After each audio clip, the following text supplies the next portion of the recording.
Hey, hey, hey, hey, hey. Good to see everybody here on a spring football Saturday. Not a college football Saturday like the fall, but hey, this is what we get today, and this is what we will take and embrace and love and get into here. Michigan in the big house. Taking on Michigan in the big house. Welcome into the Voice of College Football. Great to see everybody out here. Let me continue to get settled here. It's been a whirlwind of a couple of days here at the Voice of College Football. Not necessarily anything that you've seen, but yes, personally, professionally, a whirlwind the last couple of days, just getting settled here. So bear with me, but we're going to take in the Michigan game. And then after, we will take your calls. And of course, I got my eye on the live chat, of course.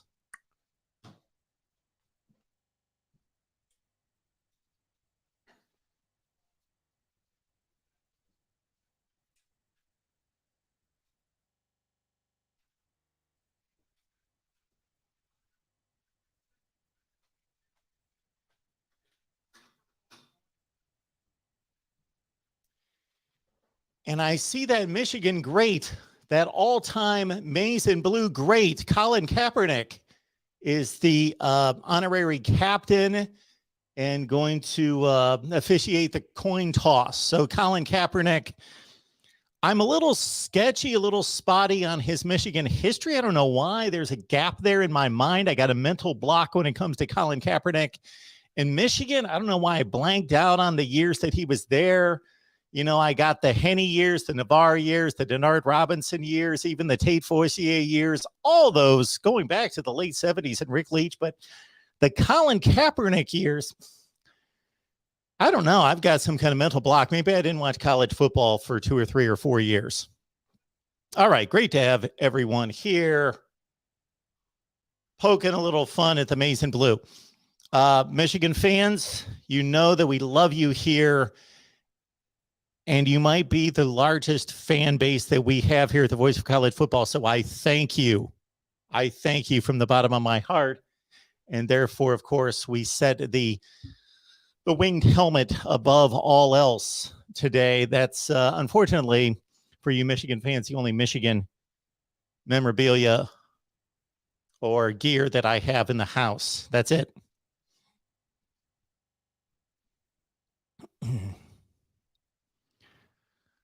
Web Security chiming in. This is the first comment of the day. Played for Nevada 06 to 2010. Please let me know if not accurate. Web Security, I hope you're just giving us information there and you're not responding to my dissertation on Colin Kaepernick. There was a lot of wink wink there. Okay, I think there was a lot of wink wink there. I think you got it. Ferris got it. Let's go from the top here. Appreciate everybody being here. I'm excited today. I am excited. We got about 60 people on the line. Great to have all of you here as we take in some Michigan football. I'm going to pull up the roster. We're going to be locked in. And I know that they've given some analysis before the game on the Big Ten Network. Devin Gardner, I could have added him to my list of Forcier, Scott Sheridan, Navarre. I think if we go all the way back to Mike, if we go to, I almost said Mike Leach, Rick Leach, Mike Leach, Mississippi State, just read an article about his contract last night, actually. It's a bit tenuous right now, Mike Leach's contract at Mississippi State, but Rick Leach, baseball player, Detroit Lions system. But yeah, 1975 to 78. Here we go. Big kickoff. This is what we're basically going to see most of the season, as we have the last few years. The kickoff just, I don't even know if they're bringing back the kickoff. I'm going to run and get some water when we get a break in play here, just to let you know. There he is, Cade McNamara. I liken him to Stetson Bennett, the quarterback that nobody wants, the quarterback that his own fan base, despite winning a championship, the guy is a championship quarterback. And he has had to remind many Michigan fans that of this spring. Playing a 12-minute quarter, I see here.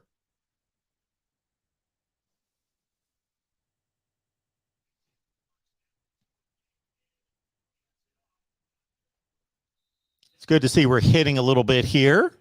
A little contact on the first play. Not necessarily a devastating hit, but a little contact with Donovan Edwards going to the outside for a big -2.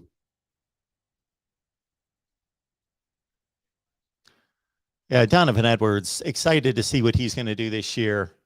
Multi-talented guy. Nice little pass breakup or a drop. Tried to go with a slant to Edwards again. Let's get a replay on that. I love to see replays when I see a play like that and I don't quite know if it was dropped or it was a pass breakup. Replay. Give me a replay. 3rd and 11. From the top, exploring with Ben. Good to see you. Ferris. Good to see Ferris here. Leon Hurricanes, Miami fan for the Michigan spring game. Leon, appreciate you being here. 3rd and 11 for the Maize and Blue, or just for the Blue, I guess. Cade McNamara needed to work on the deep ball. Guess he still needs to work on the deep ball. Cornelius Johnson out there. Yo, Ferris. Tyler Lewis, let me catch up to these comments. Good to see Tyler and Cody. Gary Lewis. Good to see you, Gary, as always. 2 live streams at the same time. 2 live streams at the same time. Unless I screwed something else up, hopefully. Nice punt. Good Lord. Got the punt returner back on his heels trying to track that one down.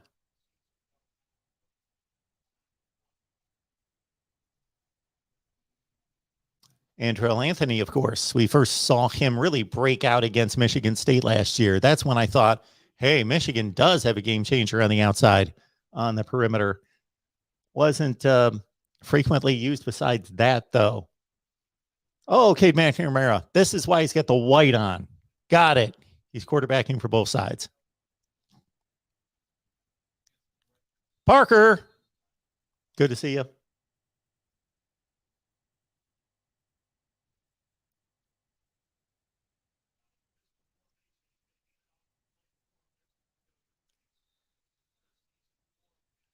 Blake Corum bouncing things to the outside and couldn't get wrapped up there. Ed owes me $20. I have not forgotten. Remind me, Ed. Cody, good to see you. Ferris, Michigan should win this. Confident Michigan fan. I like to hear it. Confident Michigan fan. They should win this. Little 2nd and 5 play. McNamara working on the deep ball again. That one was pretty much on time and on target. Maybe a tad underthrown, possibly.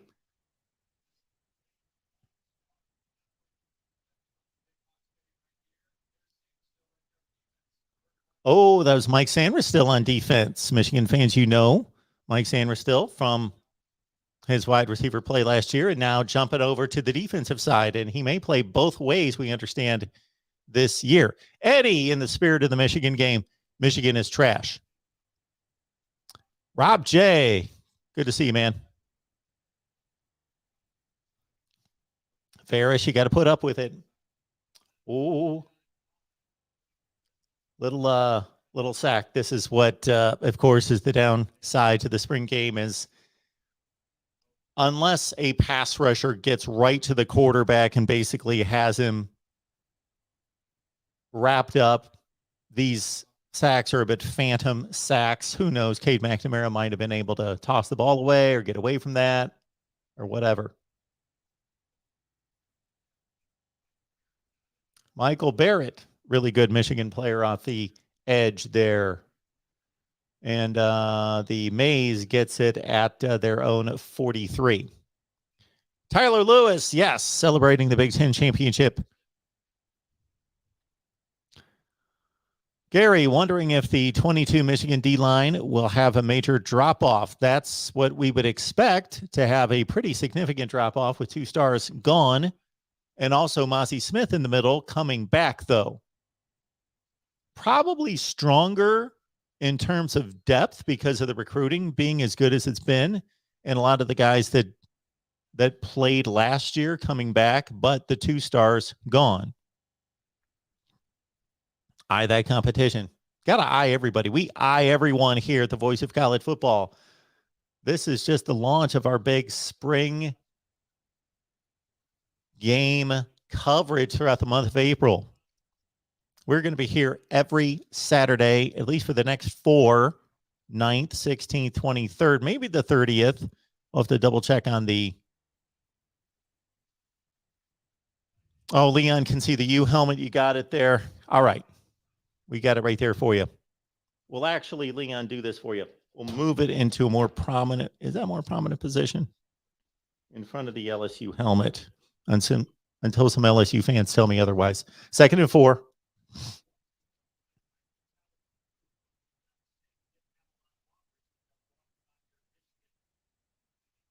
Okay, that ball should have been to the outside.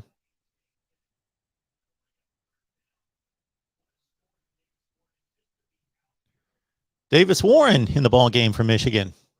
Okay, so Cade played both sides there for the first series, and now Cade Warren steps in. And again, not the best ball. Now, if that guy would have been open, like college open, not NFL open, he was NFL open, but not college open, then that ball would have been fine, but needed to get that to the outside.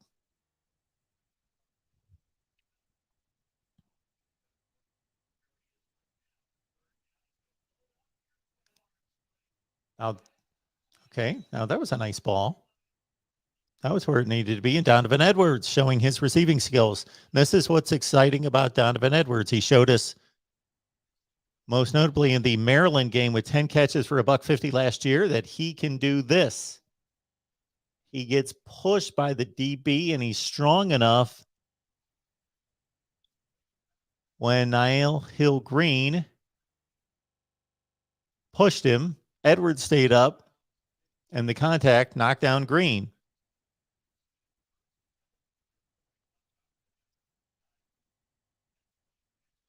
Oh.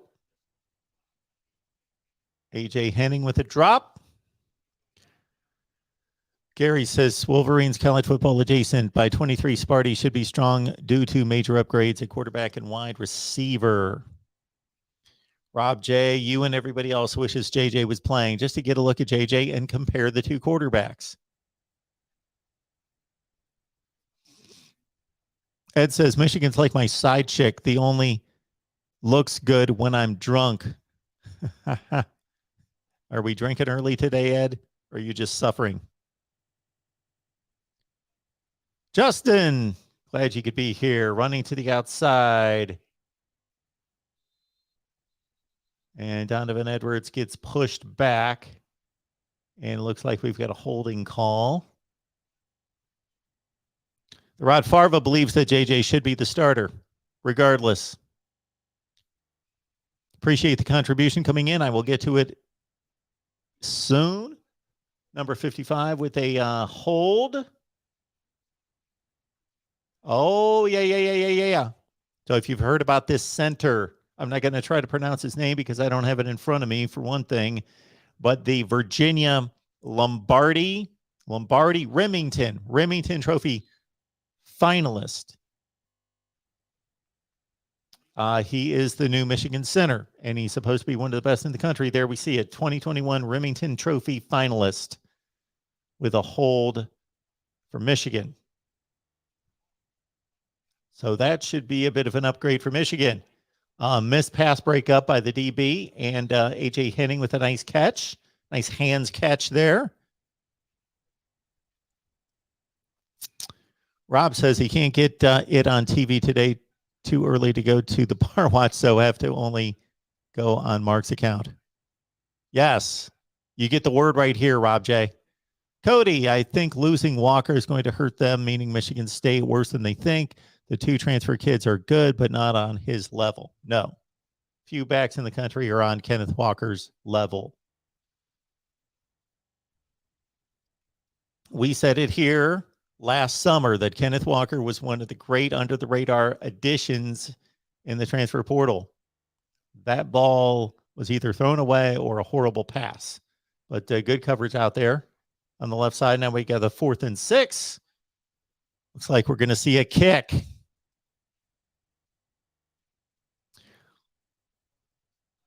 Mowerman USA. I don't know. Forgive me if I've not seen your handle before or somehow forgotten it, but thank you so much. Thank you so much for being here. Welcome to the Voice of College Football. It's great to have you here as a 50-plus year Michigan fan. No more. Let's go Harbaugh. Colin Kaepernick, are you kidding me? That POS. Here's an idea, Jim. Go back and take your wife with you to your beloved woke California. Woo! Mowerman USA, laying it down.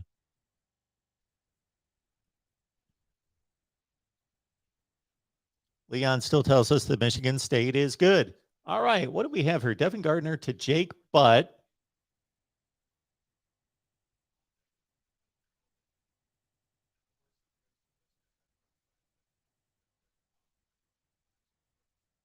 Oh, we got Jake Butt at the ball game as well. No web security. I will be on Michigan Podcast with Steve Dace coming up this Tuesday. And yeah, I want to run the all-time program rankings by Steve, especially the Big Ten, but the entire country. So I got to have him on soon. The Maze converts the field goal.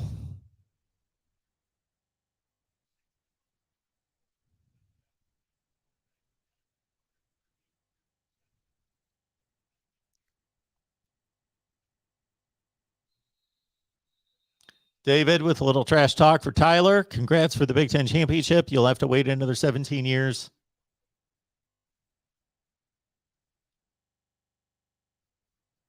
Who is that against? Is that Northwestern?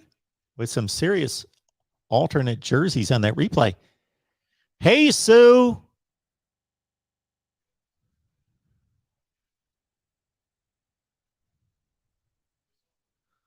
The Rod Farva pulling out a quote from 2016, going back 6 years. Apparently, Jim Harbaugh on Cap's kneeling back in 2016. I don't support the motivation or the action.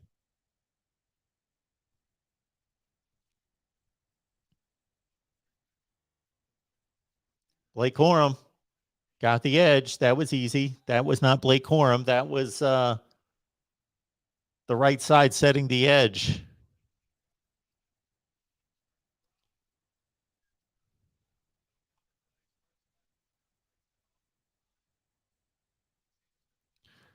Web security, who is favored to win the Big Ten in 2022? I think that's a great question because I think it's going to be fairly close.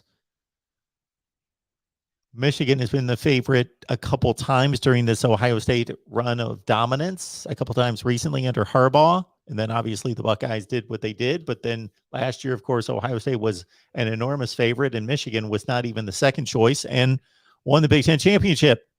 So what do we know?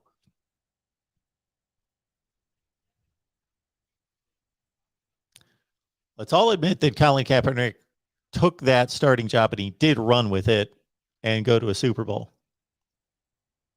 So I know I had some fun with that off the top, and I truly did have fun.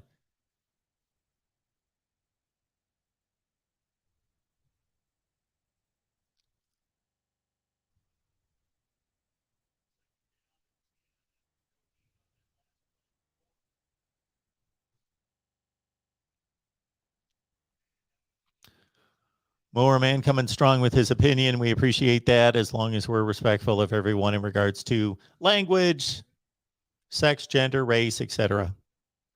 All right, back to the football. Sam Stamos with a go blue.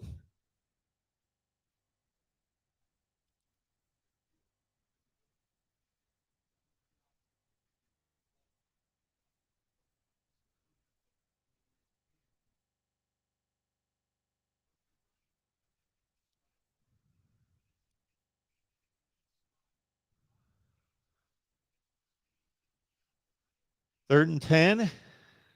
Cade's in the ball game, and we've got a timeout. Got to talk up some strategy for 3rd and 10 in the spring game.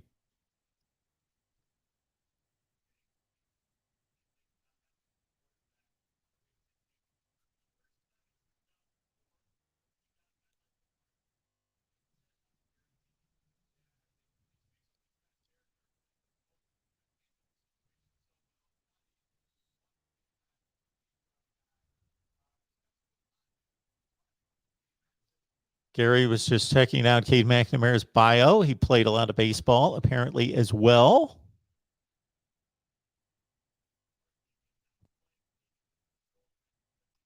Rob J., my biggest worry is Harbaugh thinking last year is the new normal and gets soft.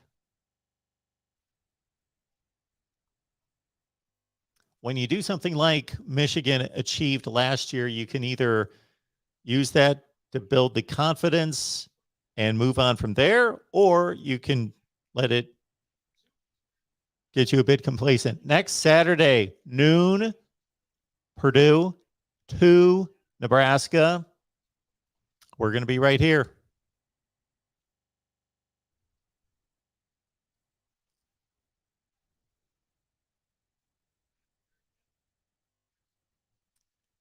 Cade McNamara, plenty of time. Dumps it down to Blake Corum. Shifty move. Really made Michael Barrett miss on that one. DeAndre's here. What's up, Mark? What's up, DeAndre? Appreciate you being here, the voice of college football. You know that, man. Thank you so much for the contribution.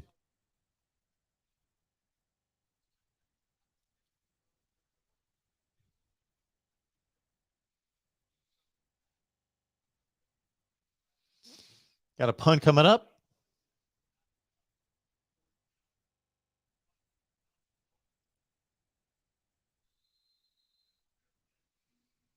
Decent punt. Down to the 9. Justin, appreciate you being here. Thank you for that.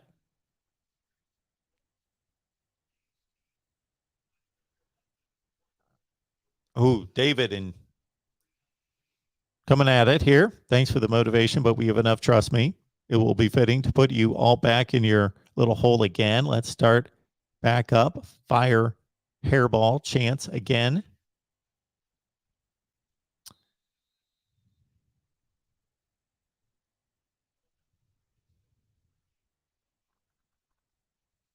All right. Mace with the ball. Cade McNamara with the ball. Swing out to A.J. Henning. He gets nothing. Nice play by the corner, fighting off the block.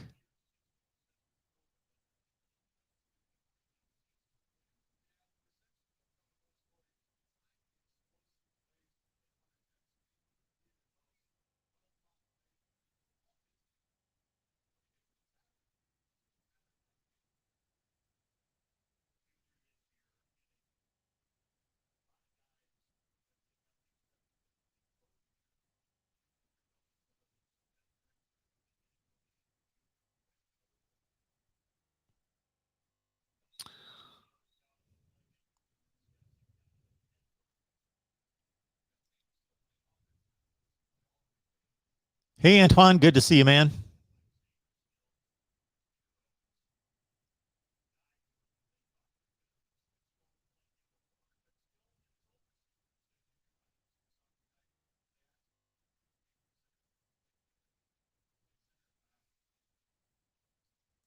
Third and 8.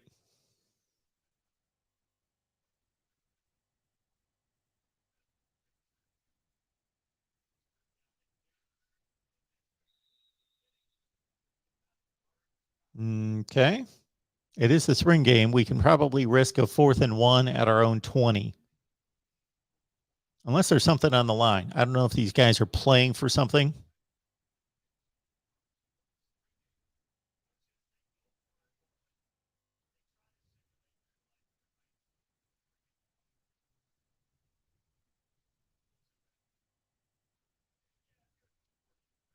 I'm shaking my head too, SEC dog.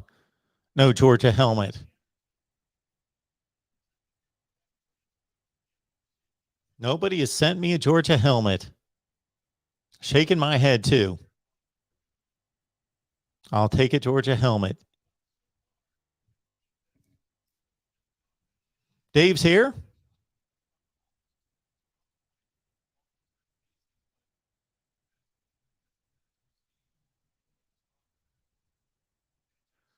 Michael, good to see you here.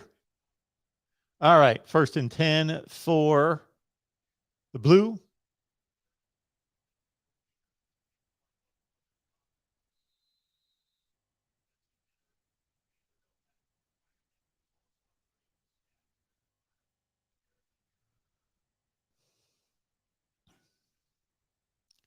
trips left, so they run it right.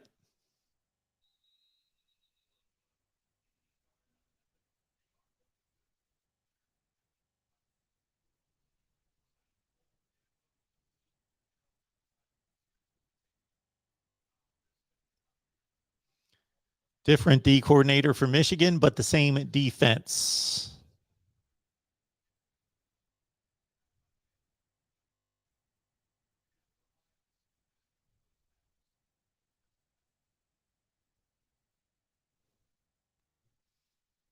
Second and 9.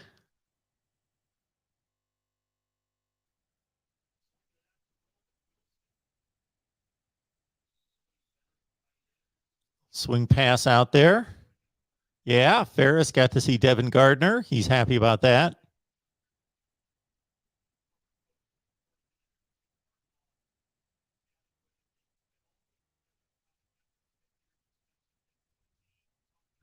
Rob, call the game like Bob Uber. Euchre? Euchre? Ufer? Euchre?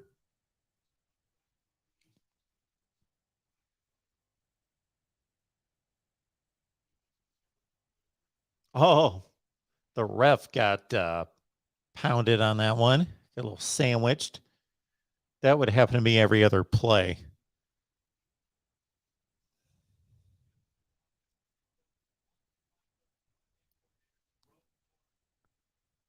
Colin's gone. We won't even say goodbye. That's been a while ago.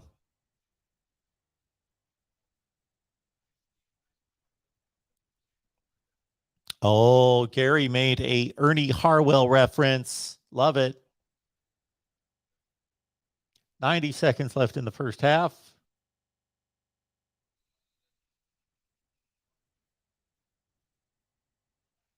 We are seeing the frontliners on both squads, that's for sure. We will start to see the depth here probably in the next few series.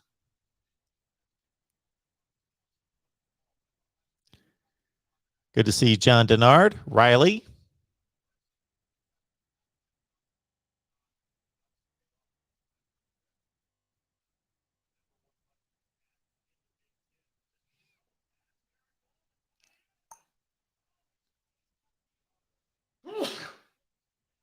Excuse me on that one, Eric All. That was fun. And let the tight ends do the double pass. Cool. Boop.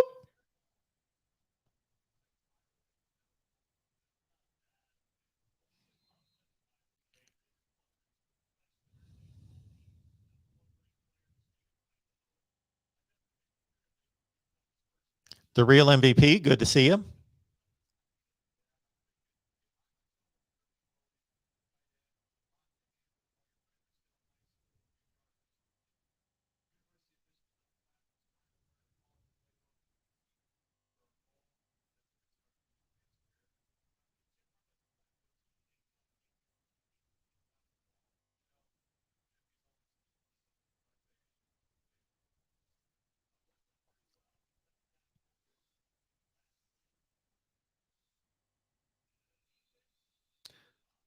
A little stretch play to the left and stacked up on a Dunlap.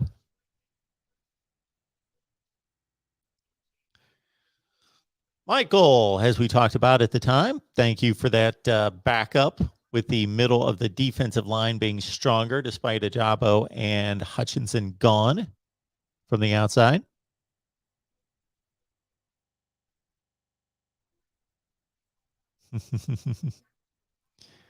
Exploring with Ben, got to do what I got to do. Got to pay homage to our viewers more than anything. I got to say that we took a poll of sorts. Most of you guys probably remember this, that a few months back, I was asking for you to send me an email basically telling me how long you've been watching, who you root for. And I was taking account of fan bases. So if you haven't done that yet, please do it. Let's see here. Give me just a second. See if I can find my email. It's MarkRogersTV at Gmail. MarkRogersTV at Gmail. There it is. Who's your team? Tell me who your team is, how long you've been watching, and anything else you want to tell me. Many of you told me stories about how you became a college football fan or anything else. Any kind of interesting stories, brushes with celebrities, anything. But I probably got about 400 or 500, and Michigan's got a nice little lead. I do believe that the Michigan fan base is the largest fan base here at the Voice of College Football. So thank you for that. But if you have yet to write me, please send me who your team is and how long you've been watching and anything else you would like to let me know there at MarkRogersTV at Gmail. Who is your team?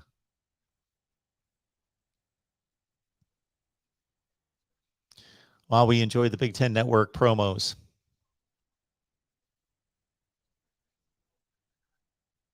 Ed's talking big.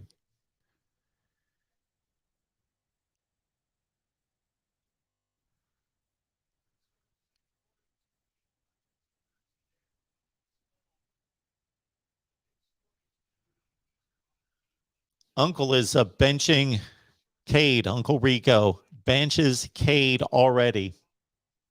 Gone on the bench.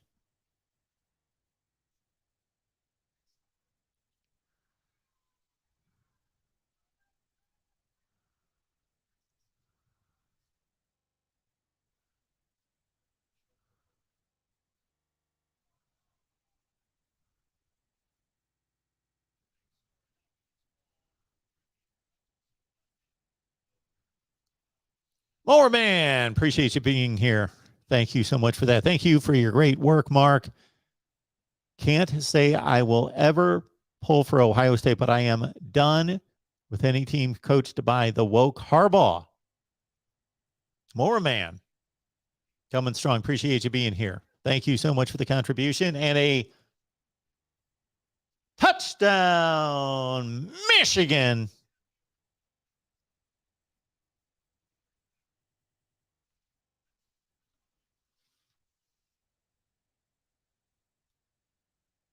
Just plow it straight ahead, Michigan style.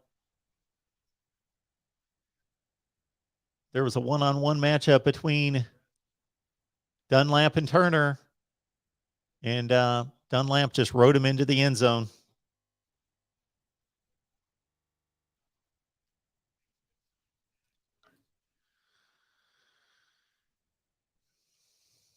Javier Dunlap out of Deval, Texas, Deval High School in Texas.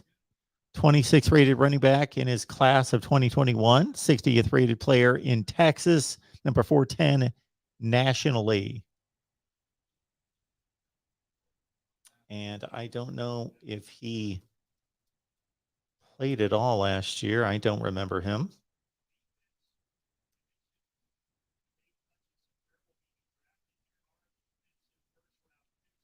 Defensive first round picks for the Wolverines in the last 5 years. They've had 5. Peppers, Charlton, Bush, Gary, and Pay. Hutchinson, Ajabo, and Hill.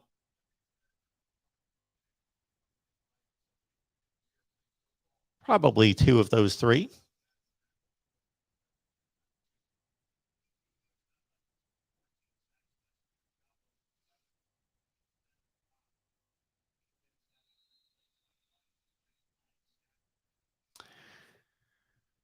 Javier Dunlap had 7 carries last year for 51 yards. I just got to know these things.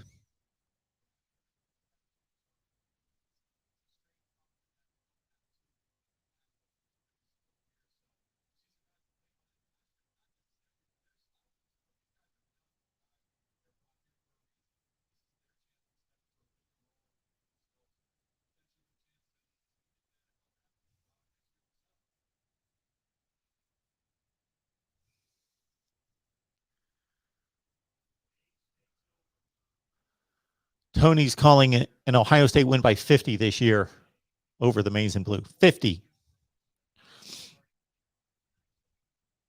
All right, here we go from the 25.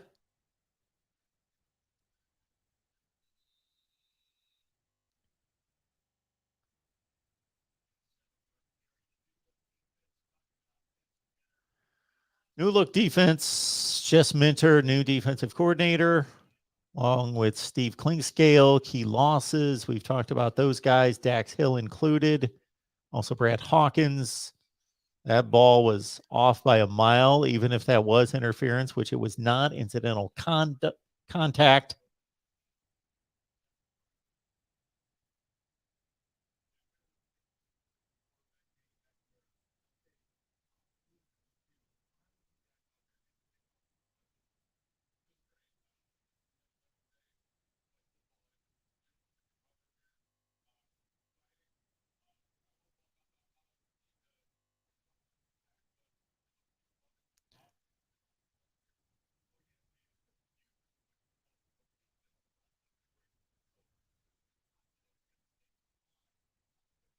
Oh, hot dogs versus steaks. Okay.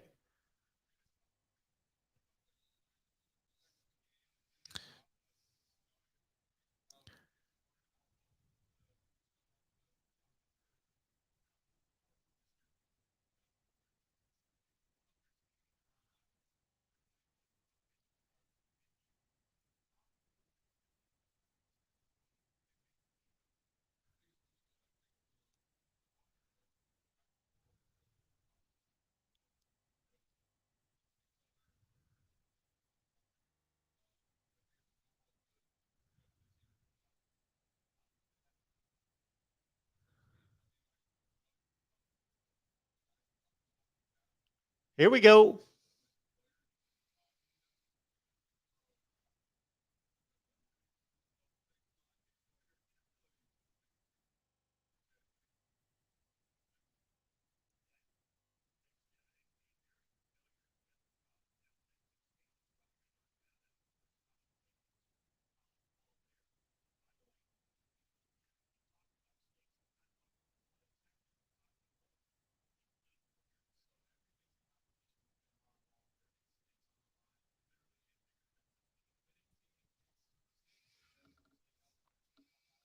All right, we got a 1st and 10. Oh, nice move on the outside.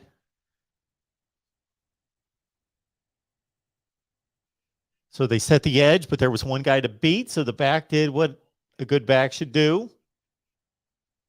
Gave it a step inside and then right.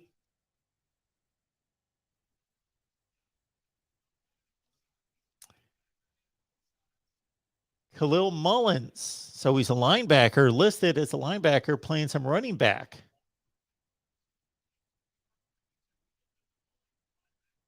Hey, John, good to see you. I can't beat it.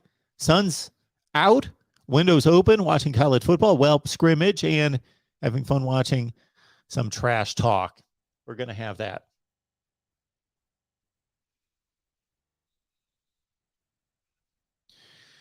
Ferris, yes, we did a live stream last week with our all-time program rankings. Check it out. We ran down the top 20. Went with the top 20 all-time program list. All-time. Not today, all-time. So Ferris, check out the stream. We did a long stream. We were on here for almost 4 hours. All right, the maze is on the move.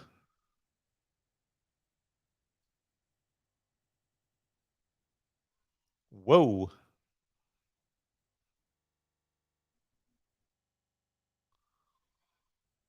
Kate Warren's got some work to do.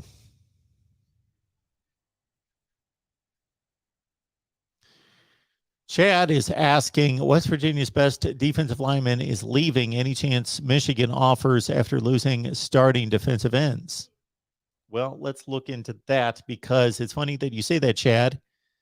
We do have a West Virginia live show tonight, live stream with West Virginia Live tonight at 8 Eastern.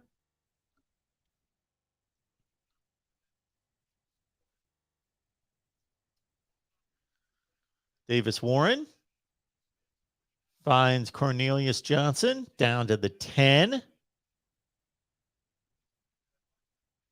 So that was Cade Warren rolling left and then throwing back across his body.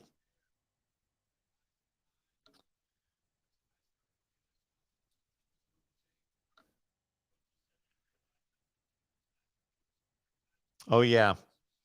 Akeem Mesidor. That's right. I did see that. Akeem Mesidor, the West Virginia defensive lineman, will be entering the transfer portal.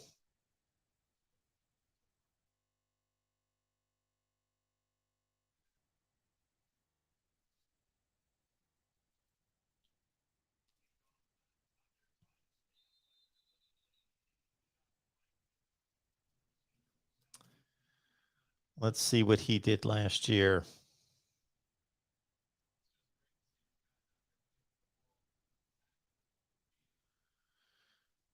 Eight tackles for loss, 4.5 sacks, 38 tackles. Akeem Mesidor, West Virginia. Any chance Michigan offers? I think there's a chance. There's a chance. I don't know how much they like what they've got coming back behind Ajabo and Hutchinson.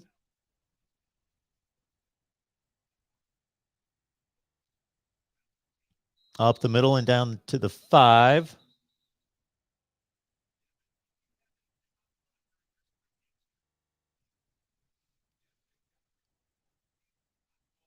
I like the spring game wager. Winner gets steaks, loser gets hot dogs. I'm good with that. Angelica, thank you so much for being here. Appreciate it. Steve Days is an analytical genius. I would agree. My husband has won a nice chunk of change using his analytics. Go Blue. JJ should be the starter.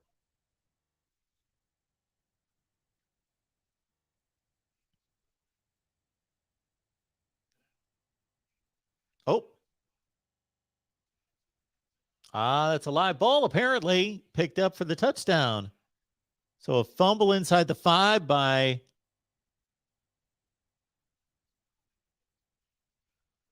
the back that's done a nice job. So the back number 20's had a really good series, Mullins, but he dropped this one. He was going for extra yardage. Got it knocked out, but so Mullins stretching that out. Shouldn't have. You got to know where you are on the field when you're going to stretch the ball out.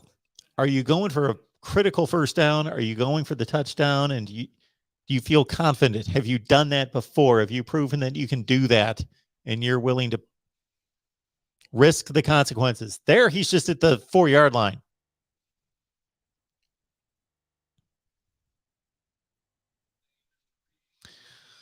Tony is telling us that he believes that Iowa will win the Big Ten with a competent quarterback who's not okay. With a competent quarterback.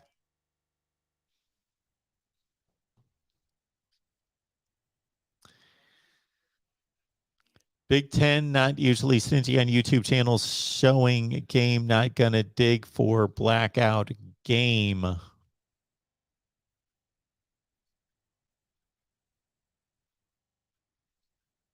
Hey, glad I'm getting backed up on the broadcast. That is not the time to be reaching the ball.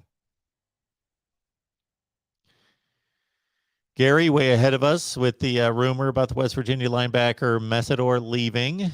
Linebacker / D end.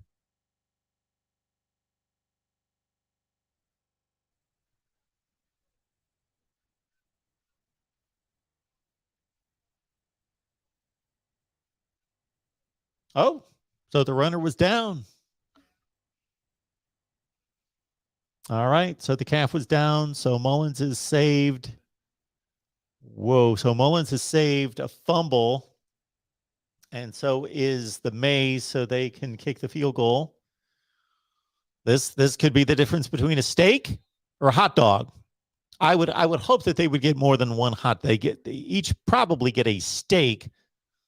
Like a now, what is your steak of choice? So I'm a big ribeye steak guy. The flavor is phenomenal. A good ribeye. 4th and goal here. Then I would go with the porterhouse. Oh, threw it short. Broke it up anyway. Good D. Good D. Not the best of plays there. You got to run the game. Okay, they got to teach these receivers to run past the marker. The marker at that point was the goal line. Run past the goal line.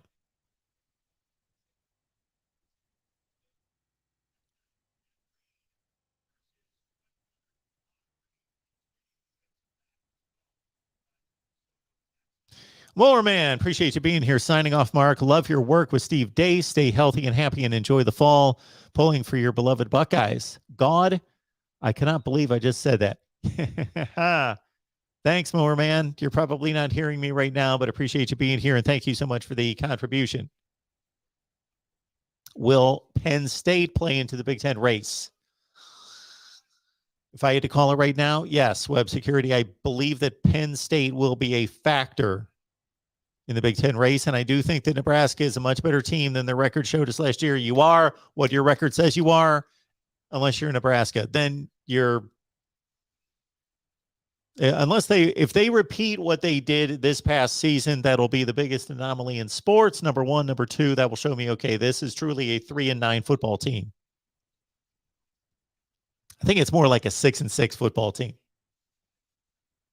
Oh, we got some Michigan Wolverines in the USFL, which starts pretty soon. Carlo Kemp, Shea Patterson, Channing Stribling, Davion Smith. Okay.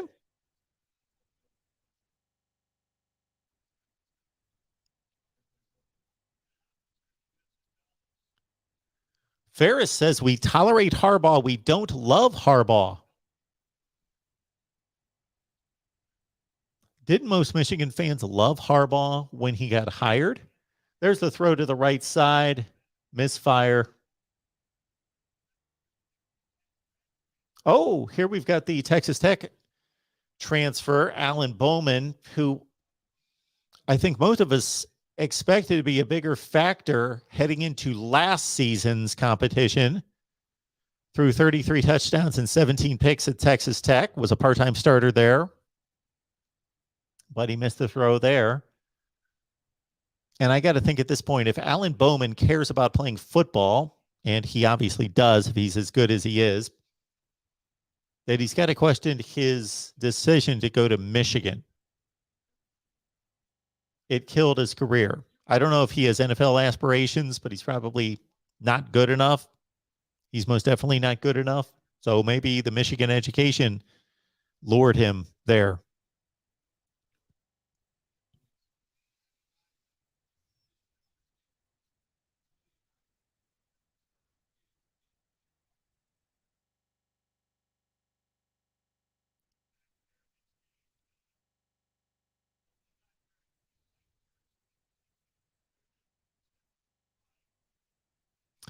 Fish says Ohio State will be on another level of anyone else on offense. How far they go will depend on Jim Knowles.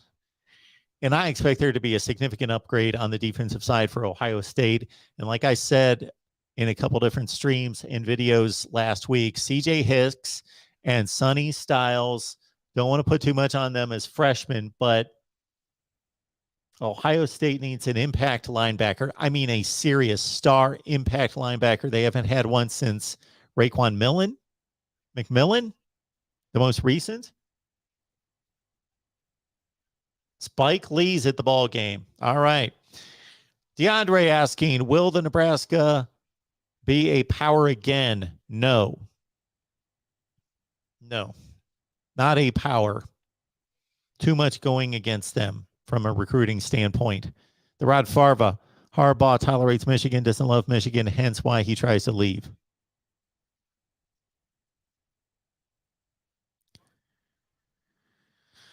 Antoine says there's almost no benefit to a hard non-conference schedule unless you have a tied-up record. Antoine, I got to say, there's a lot of truth to your statement right there.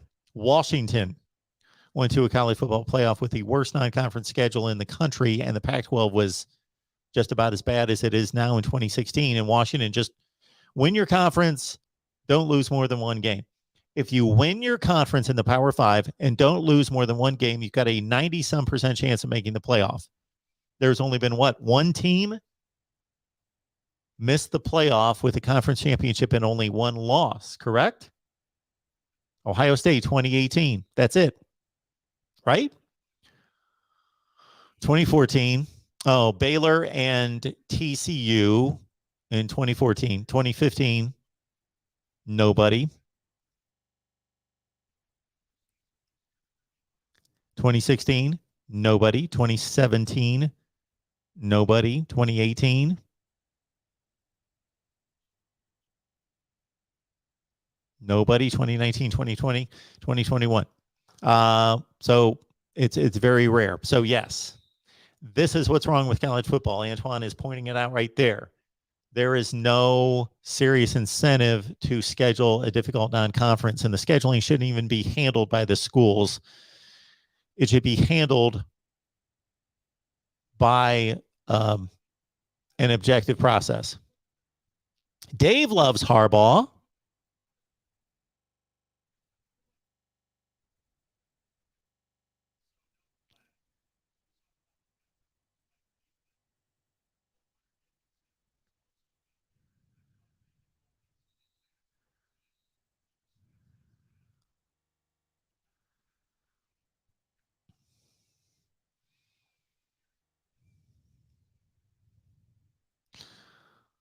Uncle Rico says Harbaugh and Cooper are essentially the same winning percentage, same failure against their rival.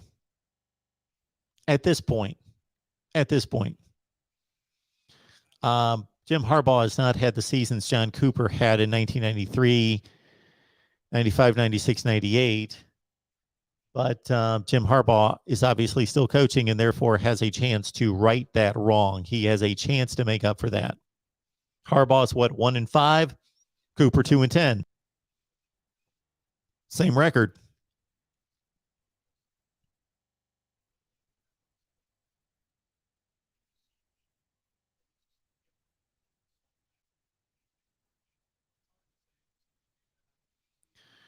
Porter says college football is better when Michigan is good.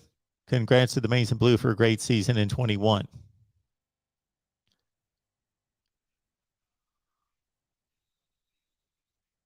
Almost halftime, 7-3. Still carry there by Franklin.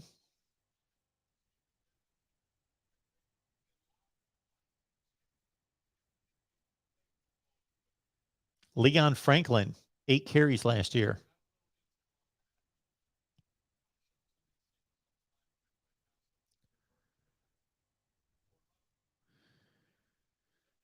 Everybody's who's asking about where they can find the game. It's on the Big Ten Network.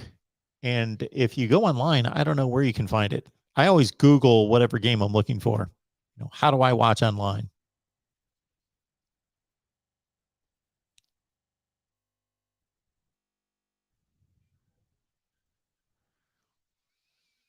Second and 10. Warren is 8 for 15, and he's looked like 8 for 15. There haven't been drops. It's just him missing passes.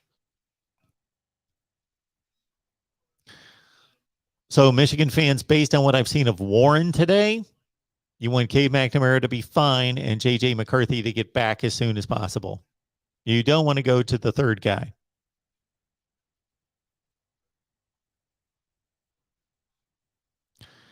Ferris, Michigan has a winning record against Ohio State. Fact. Then we, the yeah, but Ohio State program filled with yeah, buts.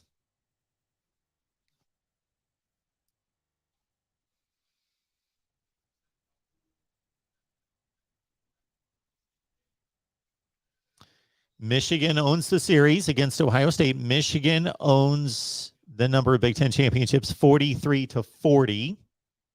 But we know recently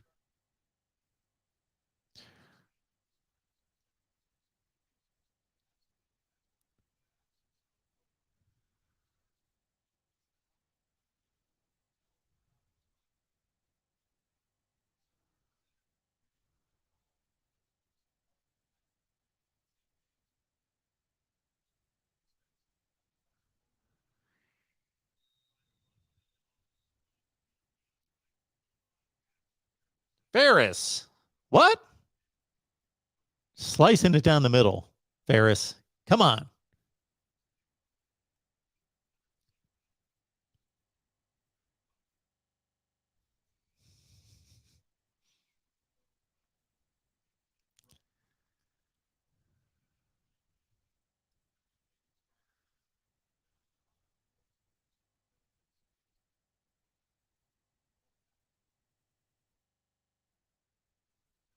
McFluffness. Cornelius Johnson down to the 12. The Mays could take the lead here in the last few seconds. They're going to have to manage the clock well. Down to the 12-yard line with 20 seconds left. You like my glasses, my fluffiness. It's good to have some.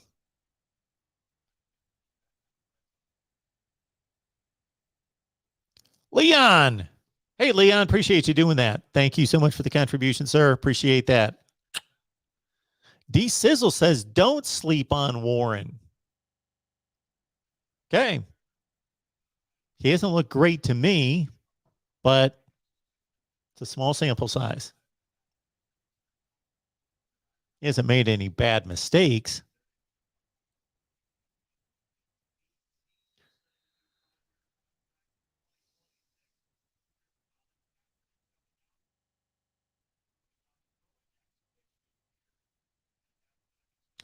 Oh, Kaepernick's going to put on a throwing exhibition at halftime. Wonder what that's going to look like. Guess we'll find out.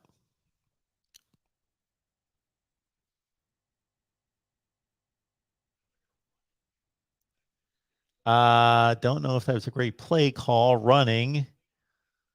Oh my goodness. What did they just do? Oh, okay. That was botched. They run the ball with the clock stopped with 20 seconds left at the 12-yard line, and it doesn't go anywhere. And then they call a timeout. They don't get it clocked or don't do anything or run a play or anything. And now there's 4 seconds left. So basically, you should kick.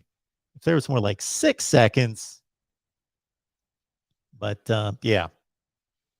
If this were a real game, botched big time.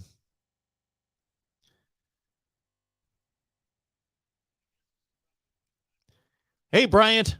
Thank you so much for that. I appreciate it. Mark, you're doing a wonderful job. Appreciate you. Go Blue.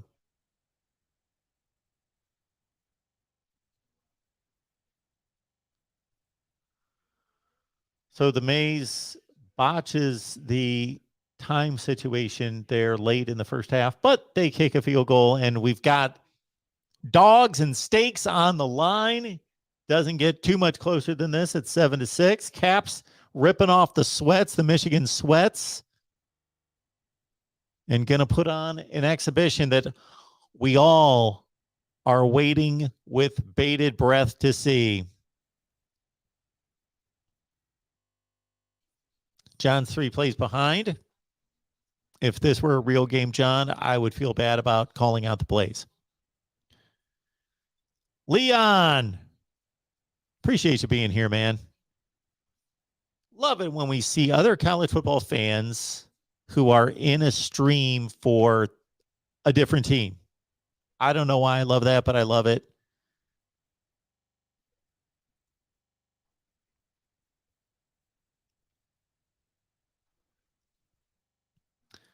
Kyle, I believe, is responding to when I asked people to write in with who they root for and how long. Please send that to MarkRogersTV at Gmail. I'm keeping track, and I am keeping a fan base, viewer base count. Michael has been a Michigan fan for 38 years, owns a pickle farm. That's cool.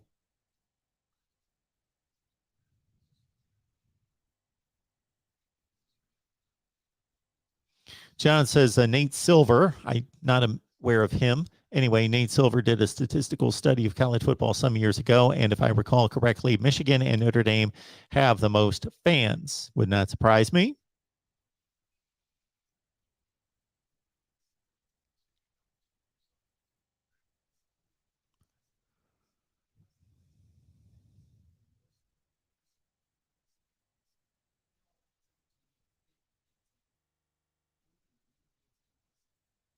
Got some Marty Brenneman talk in here. Good stuff. Kyle, appreciate you encouraging everyone to hit the like button. Now let's check out this exhibition of throwing by Colin Kaepernick.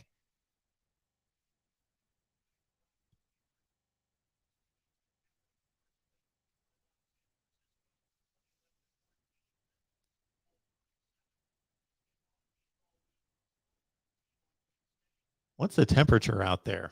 What's the temp in Ann Arbor this week? Let's see.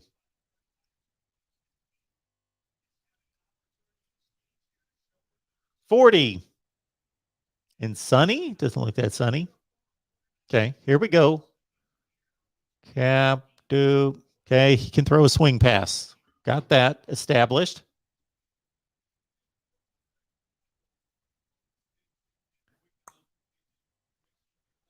Oh, got these. Yeah. He's telling these cameramen to get out of his face. That was a bit much. They were like right in his face, and he just bam, threw it right over. Okay.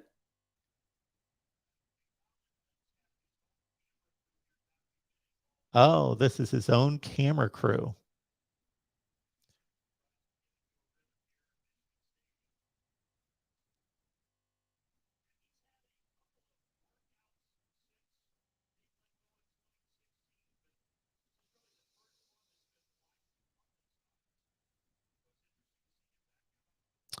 Throwing some more swing passes. I want to see. Can't wait till he throws like a long out.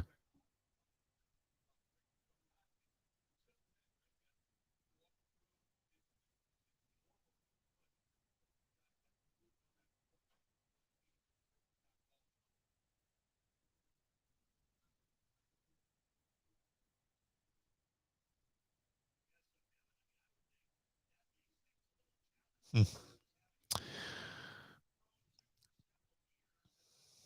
Ross is telling us Tavier's first play last year was like a 40-yard TD run that got called back. I think it was his first play anyway. Huh.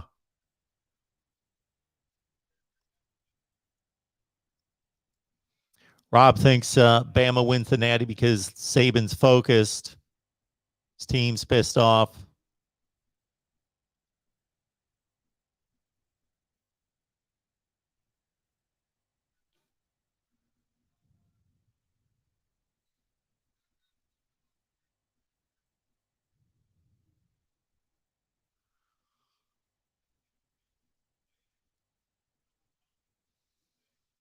Bootleg. Okay, that wasn't the best throw in the world. Not horrible, but not the best.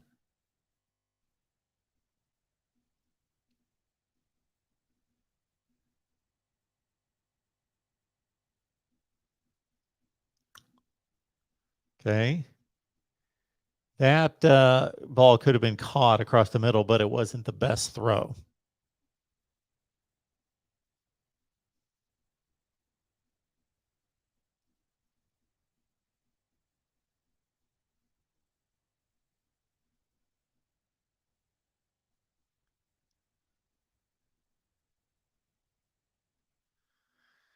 How old is Kaepernick now? If he started school in 06, he got drafted in 10, right?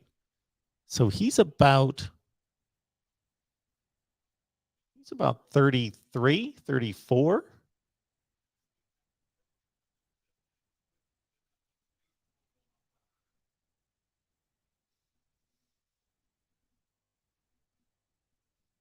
Well, there we go.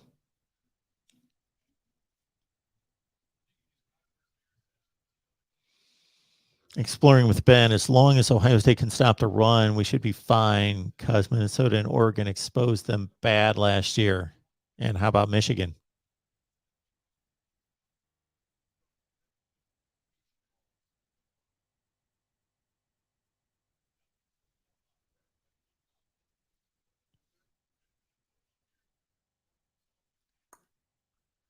That was not the best ball to the outside.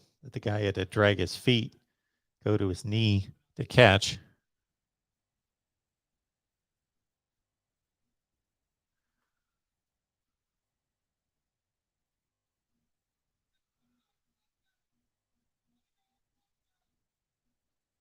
Harbaugh's calling out the routes.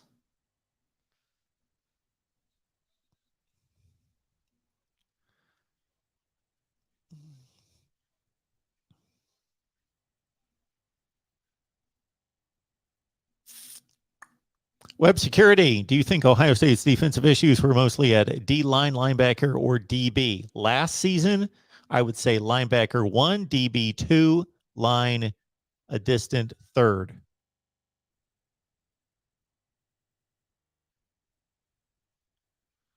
I say the same thing, Uncle Rico. If McNamara gets hurt, they'd be in rough shape. Now he's going deep.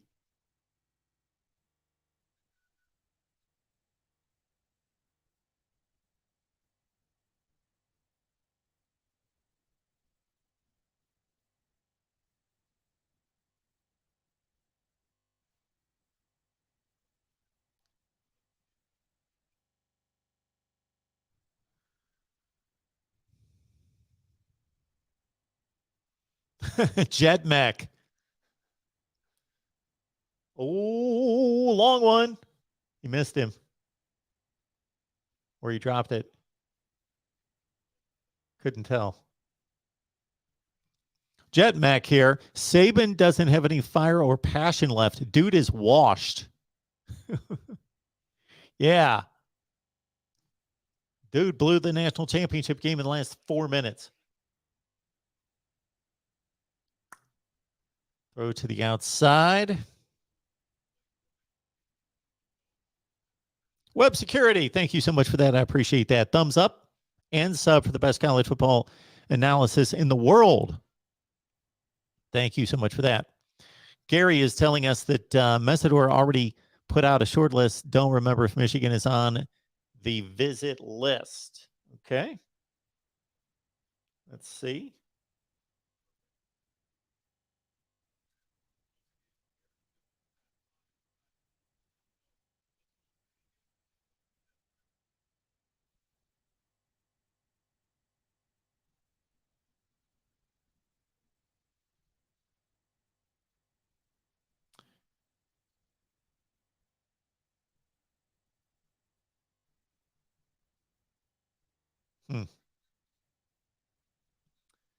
I don't see his list.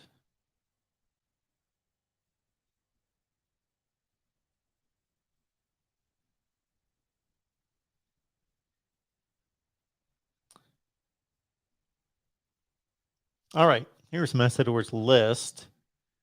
Plans to take an unofficial visit to Penn State. He's also in the process of planning an official visit to USC, which offered him Thursday. Other schools Messidor has heard from include Auburn, LSU, Iowa State, Texas Tech, and Pitt. A few other schools like Miami are also expected to be involved per a source.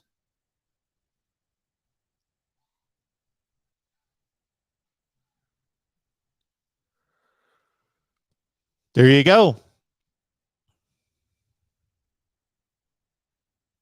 Hey, Nicholas, appreciate you being here. No call in at this point. We'll start the call ins. Maybe not wait till the end of the game, but at some point we will do the call ins either late in the second half or after the ball game. Scrimmage.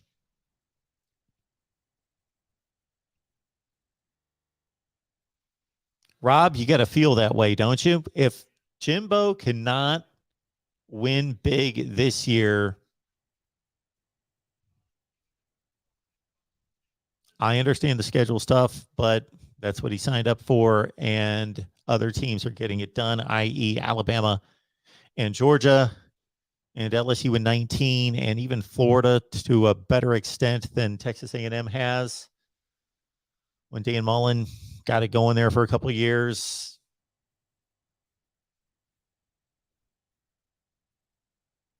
A lot of 8 and 4s for Texas A&M. Big overthrow.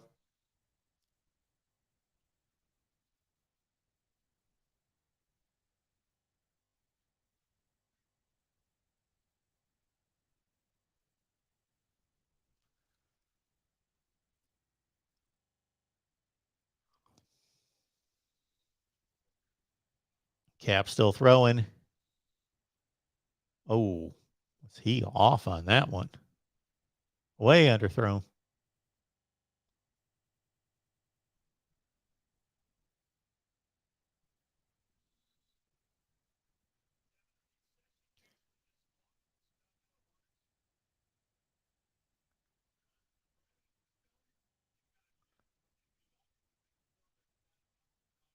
He has thrown a lot of football here. Jetmec, Saban lost to two SEC teams last year, one of them pretty pathetic and barely got past a team led by Dan Mullen, the most feminine coach in college football history. Saban is washed up. If Saban's washed up, then everybody's washed up. So they're all playing washed up coaches.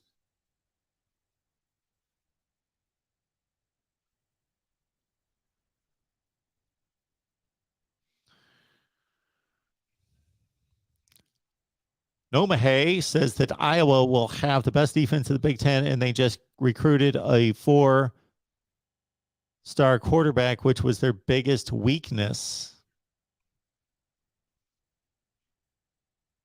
Talking about Deuce Hogan? Or not Deuce Hogan. He's the guy that left, right?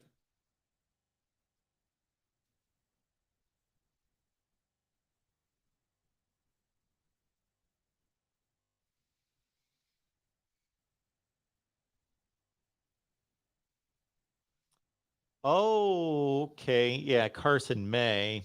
Yep. Forgot about him.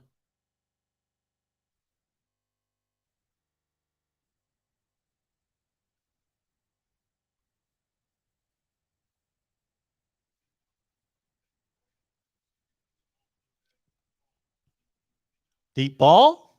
Okay. I think he's about wrapped it up here.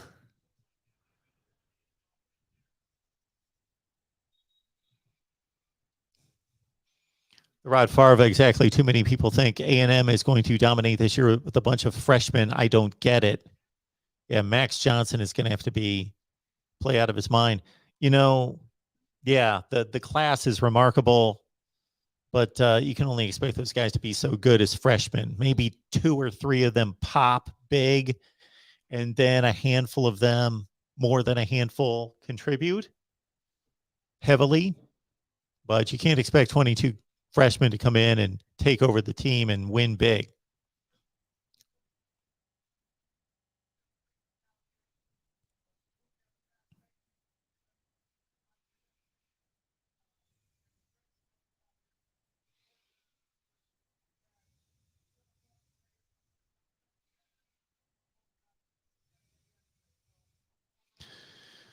Exploring with Ben. Loves the steaks down in Texas.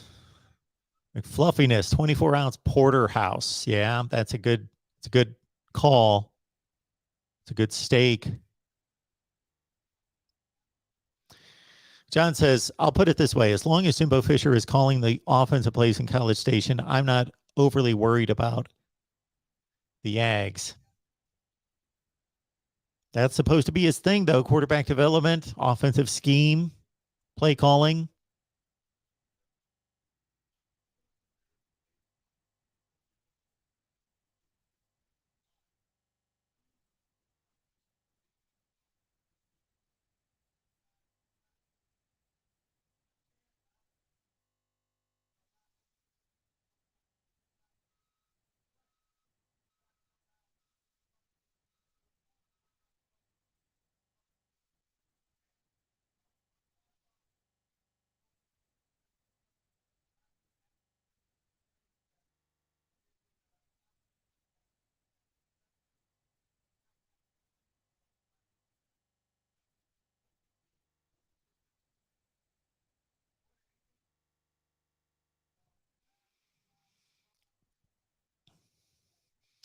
Rob says Jimbo has done 0 without Winston as his quarterback. That's almost 100% true. EJ Manuel, they won an ACC championship in the Orange Bowl. But yeah, Rob, I'm with you.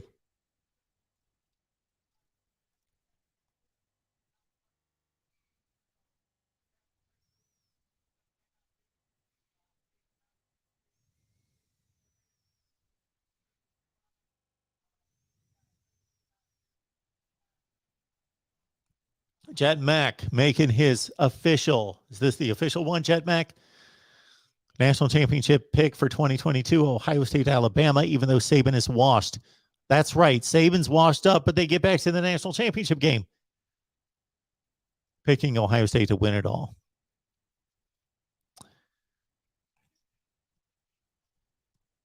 For me to pick Ohio State to win it all, I'm really going to have to project that defense to be much better. I know that the offense is probably the best in the country, but the defense is going to have to be top 15 or 20 because Alabama's defense is going to be exceptional. And I do believe that they, as we sit here at the beginning of April, no April Fools, I can't do that. It's Saturday, it's the 2nd, that Alabama and Ohio State have the two best teams in the country. On paper, that's all we're talking about right now. But, man, Ohio State's got a lot to prove.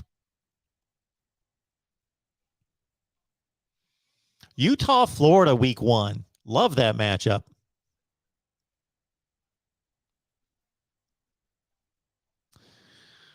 John going against the rest of us. I think the winner getting steak is kind of dumb. Spring games should be scripted to minimize injuries and work on weaknesses. If Michigan gets an injury here, I'm going to laugh and say, typical Harbaugh. It's a point.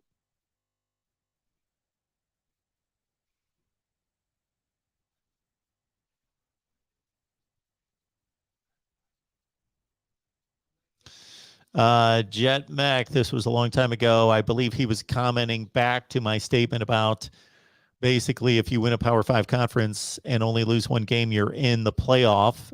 Because I was responding to Antoine's comment that what is the motivation or the incentive to schedule difficult non-conference, especially if you're in the SEC, number one, then probably the Big Ten, number two, and then on down the line. What is the incentive to schedule difficult non-conference? If you win a conference, only lose one game, you're going to make the playoffs 90-some% of the time.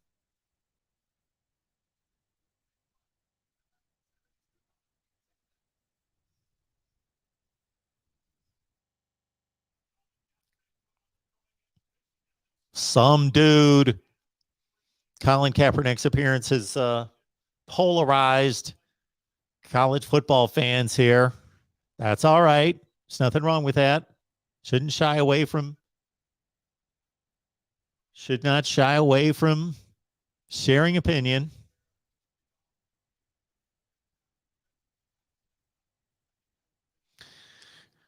Deshante brings up a good point here that at least 10 kids from the Texas A&M all-time recruiting class of 22 will be in the portal this time next year. Yeah, because they all expect to play, and they can't all play. They expect to play because they're super, super blue chippers. So if they're starting to go into their sophomore season and they see, okay, I didn't play as a freshman, and it's not looking good the way it stacks up on the depth chart, and after spring practice, okay, that's enough. Gone. Yep.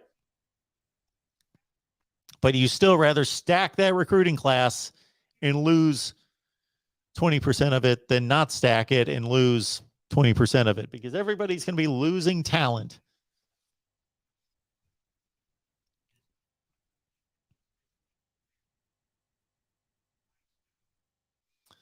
All right, here we go with a little run to the outside on the high snap. First play of the second half. Stetson Bennett with a nice play for the Mays.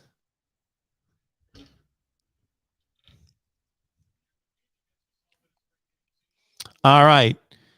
I think as the spring game kind of lulls into the third quarter here at 7-6, we'll keep an eye on it. We'll be watching it. Maybe we'll hook up the phone lines. What do you think? We'll hook up the phone lines and start taking some calls. Some dude hit the like button. Appreciate you encouraging everyone to do just that. Okay, Dan Mullen, Jet Mac was not a failure in every way. He got to Gainesville, improved the team, improved the team, improved the team, improved the team. Then he just went off the rails the last season. Didn't coach well, didn't lead well, made stupid mistakes, said stupid things, made about 7 or 8 stupid choices, and then out. That led in from the tail end of 2020, in a season in which they finally beat Georgia, finally won the division championship, played Alabama to a certain extent tougher than anyone that season.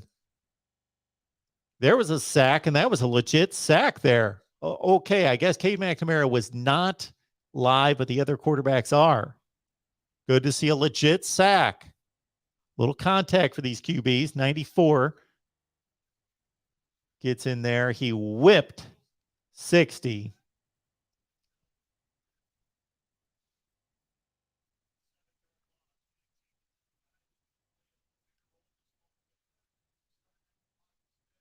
So that was Chris Jenkins, who had 22 tackles last year. No sacks, half a tackle for loss. Felipe wishes Nebraska and Michigan would have played. That was 1997 when they both went undefeated. Absolutely.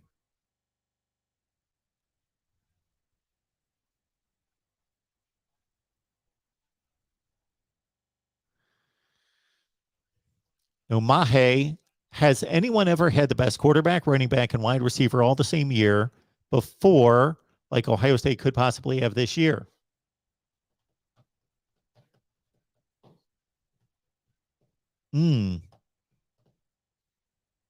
Maybe in the Pete Carroll days at USC with Mark Sanchez. Was he the best quarterback in football? Probably not quite. In college football, drop on the outside by 38. Joe Taylor needs to hit the weights, apparently. Joe Taylor there. Looks a little smallish.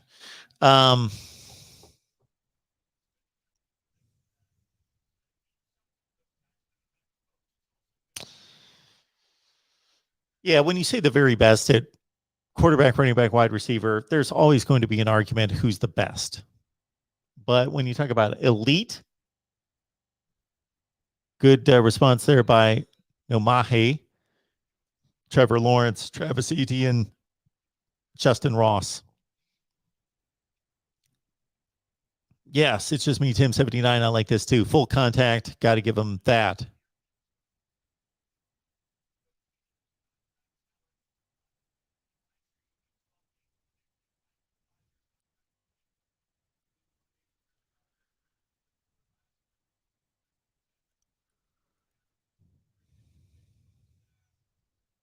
Rob, appreciate that. Thumbs up to you, man. Thanks for encouraging everyone to hit the like button. Please at least do that, folks. Hit the like button. All right. I think we will go to the phone lines, and give me just a second to get things set up. Ooh, Exploring with Ben. Check your P.O. Box Monday afternoon, Mark. Might be a new addition for the collection to please some of the champion fans.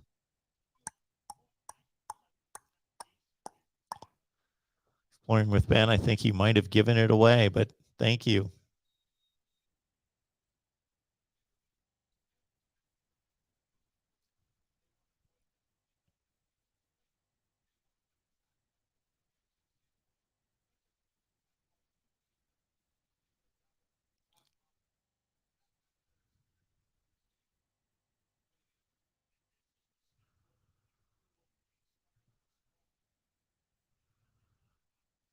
All right, let's look at this Michigan schedule. We know that the non-conference is awful. We know that the non-conference is horrible. And then the next thing you look at when you look at a Big Ten schedule would be who you play in the other division. Well, they've got Iowa on the road. And they, of course, play Nebraska at home. They struggled with the Huskers last year. And the other game's Illinois, probably the worst team in the West Division. Not a super tough schedule for Michigan.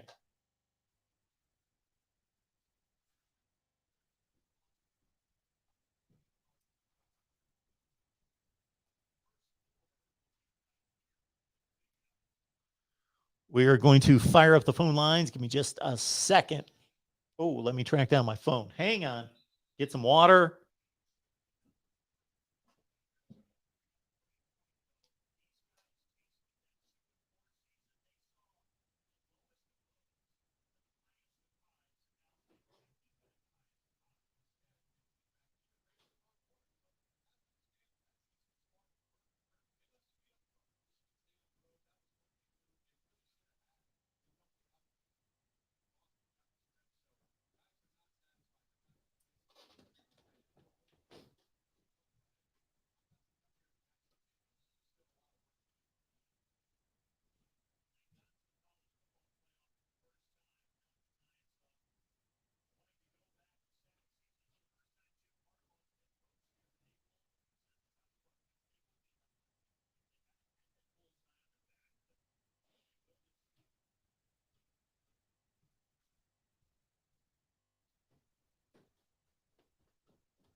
I can't find my phone.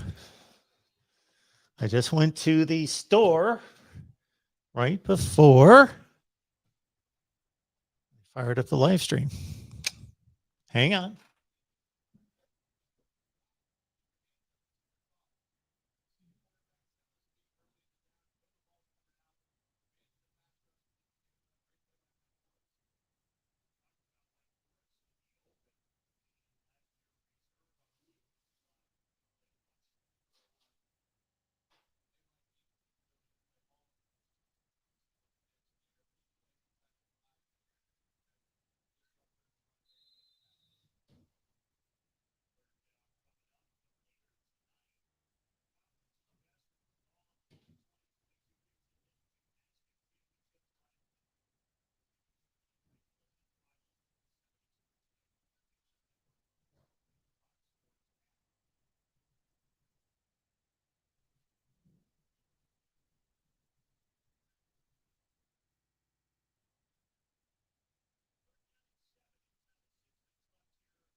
You have not started a show session in Colin's studio and cannot yet receive calls on Mark Rogers' Voice of College Football. We'll get there. We'll get there. Here we go. Your website and begin your session. Music will play until your session begins. You may call back when you are ready.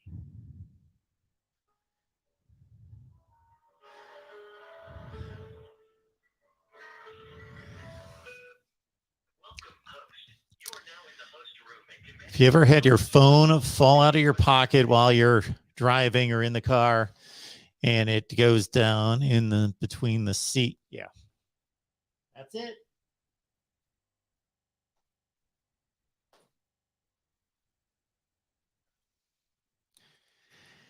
Eight 499-3332. What did I miss?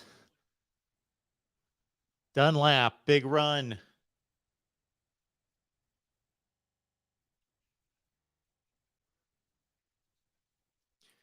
I see Alan Bowman still in the game. And again, 860-499-3332. Got a call coming. Give me just a second to switch over our audio.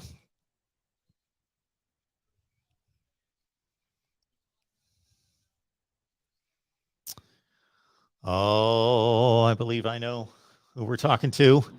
Welcome into the Voice of College Football.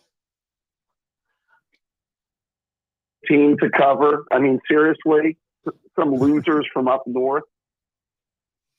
Only Harbaugh can pull a stunt where he gets Colin Kaepernick to come in and be like some. I mean, what is that all about? I don't know. If honorary captain or. Well, I don't know. Yes, he is the honorary captain, Dave. What a joke. I don't know if you caught the beginning of the stream here when we first jumped on the air of sorts here. So I don't know if you saw that, Dave, but I was asking those same questions. Yeah, I wonder what your bromance Steve Dace thinks of that. I bet he's not exactly a big fan. Probably not. Probably not. I was asking the audience because I just thought maybe I had some kind of mental block where I was running down all the Michigan quarterbacks through the years, and I must have missed the Colin Kaepernick years. That's right. Well, I mean, I get it. He had him with the Niners. He got very close to winning a Super Bowl with them. You know, we get all that.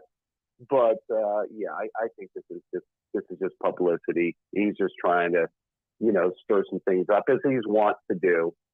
This is just, you know, Harbaugh doing Harbaugh things, in my view. That is a Harbaugh thing to do. It is. Yeah.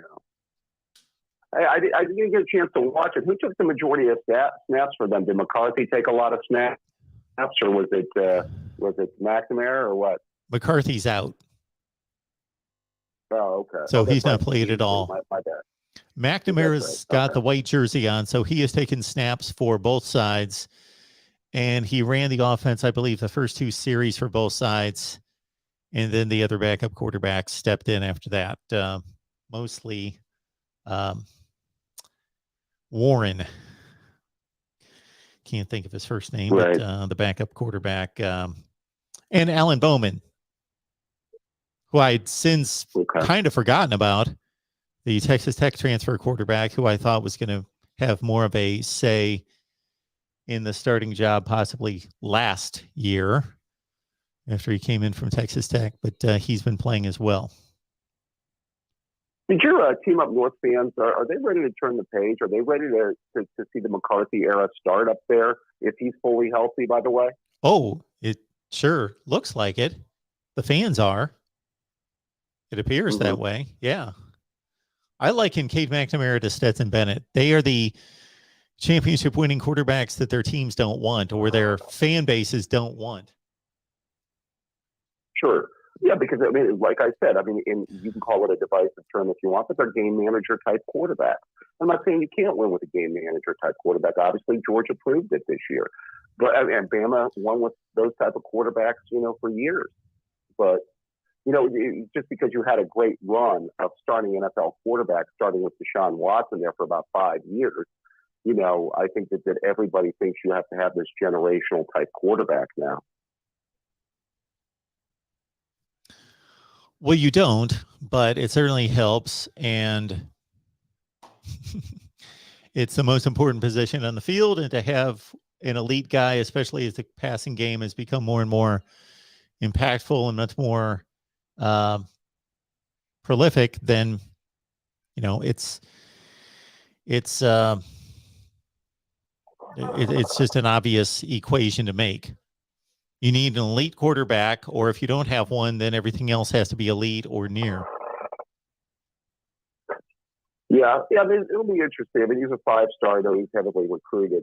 You know, you really just saw him, you know, a lot of running plays last year. He did get to throw the ball a lot for them, more or less in more garbage time type situations, if I'm not mistaken, right? Yeah, I'm looking at his stats right here, 59 passes. He did throw a pretty important pass against Wisconsin. When that was a close game, he threw like a 50-yard bomb for a TD in that game when, of course, Michigan, before they had proven that they were going to be any good last year. So that was a big pass that he threw that comes to mind. Yeah, I mean, I know that he did some running and he was, you know, effective in certain situations with his legs. Although I tell you what, I think a couple of those fumbles is what cost him the Michigan State game. Yeah, he had 2 of those. And it was a bit curious as to why he was on the field for at least one of them, because I believe that McNamara was in the tent getting examined for one of them. Yeah, McNamara actually had a big day that day. Yeah, that's the best I've ever seen him play. Well, yeah, he definitely had a big day. Hey, I want to talk about a real team if I can, Mark Rogers. Okay. Because I comment in the chat, can you remember a team that had the best quarterback, running back, wide receiver in the country. Yeah. The last team, I mean, I think Bama was close in 2020, although I don't think Najee Harris was the best running back in the country that year. I could be wrong, but I don't know if you had other teams in mind. Well, I think that there are all sorts of teams we could bring up, but there's no definitive best quarterback, running back, or wide receiver. We could always state that they're elite or they were close. You know, was Mac Jones the best quarterback in the country? Maybe, but not necessarily. Right. Devontae Smith, it's hard to argue that he was not the best wide receiver. So that was one of those rare cases where I think we can almost get a consensus that the best was one guy, and there is a consensus. Travis Etienne, Trevor Lawrence, Justin Ross, somebody brought up. I think Justin Ross would be not necessarily in serious running for the best at his position that particular year, but that's a decent go at it. USC sometime in the Pete Carroll era, Mark Sanchez, Reggie Bush. What do you go, Mike Williams at that point?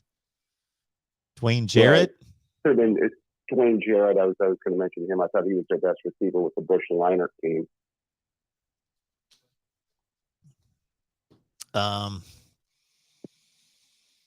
Yeah, you got to go through and look at the quarterback position first and then see if you can tack on the other positions. So I don't know that Edwards, Clyde Hilaire would get any votes for best running back in the country. He was certainly in the top 5 to 10 with Joe Burrow. Yeah. And then you've got, of course, you go with your set at wide receiver there. And so, yeah, you just go year to year and look at quarterback play and start with that. But, yeah, there's quite a few candidates. Yeah, just interesting thought for the offseason. By the way, just before I let you go, Mark, are you going to do the Buckeyes live when they do their spring game? Just for equal, just keep it on even footing here. I'm going live as much as I possibly can over the next 3 weeks during these spring games. There's going to be a ton of them on the 9th, 16th, and 23rd. So, yes. Oh, okay. Well, I'll be looking forward to that. You have a good one, Mark. Thank you, David. Appreciate it. So Ferris had mentioned in the chat, why do we have these Michigan live streams and then all this negative Michigan talk? Because we've got other fan bases that come in here and they can talk about whatever they want. So, and the phone lines are open. So if Michigan fans want to call in and praise the maize and blue, and we've seen some fairly spectacular plays just in the recent series on both sides.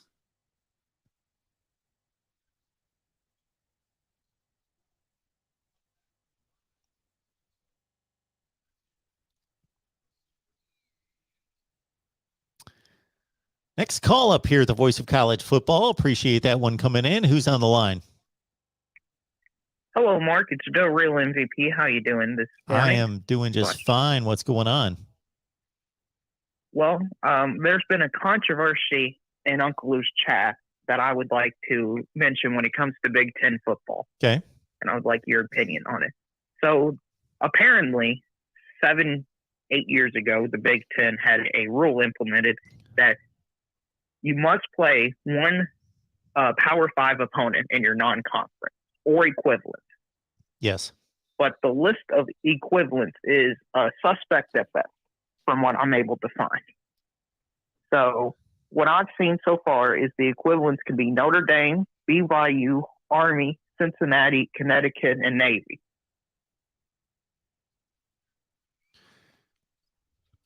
So what are your thoughts about this rule? My thoughts are that the rule is asinine. I like the rule as it states the Power 5 opponent requirement, and if it would just end it right there, Power 5 opponent, period. Or if they, and we know that there are Group of 5 teams that are better than Power 5 teams, so understand that. But see, again, this calls into question the length of time that it takes these teams to make the schedule, which is stupid, because I would make it that the group of 5 requirement would have to be based on their play on the field, but we don't know that so many years in advance. If somebody's going to schedule Houston, UCF, Cincinnati, got it. That is certainly the equivalent of 4 or 5 teams at least in each Power 5 conference. So I would be okay with that, but schedules are made so far in advance. Pretty much what the Big Ten did there was they went Power 5 or independent. Well, that's dumb. Connecticut's awful. Somebody else that you mentioned is awful. Yeah, they're. I don't understand this rule. The schools I mentioned again was Notre Dame, BYU, Army, Cincinnati, Connecticut, and Navy. I haven't found anything more recent than that list. I've been looking for a bit. Yeah, that sounds accurate. Schools are horrible. I remember when that rule was instituted, and then there was a lot made out of, okay, the Big Ten is forcing its teams to play a Power 5 schedule. Then I started seeing schedules come out, and I was like, well, this isn't adding up. Why is this team or that team? And I thought maybe there was some kind of grandfathering of schedules in. And then I saw what you're alluding to, that there's this addendum with these other schools, and it makes no sense.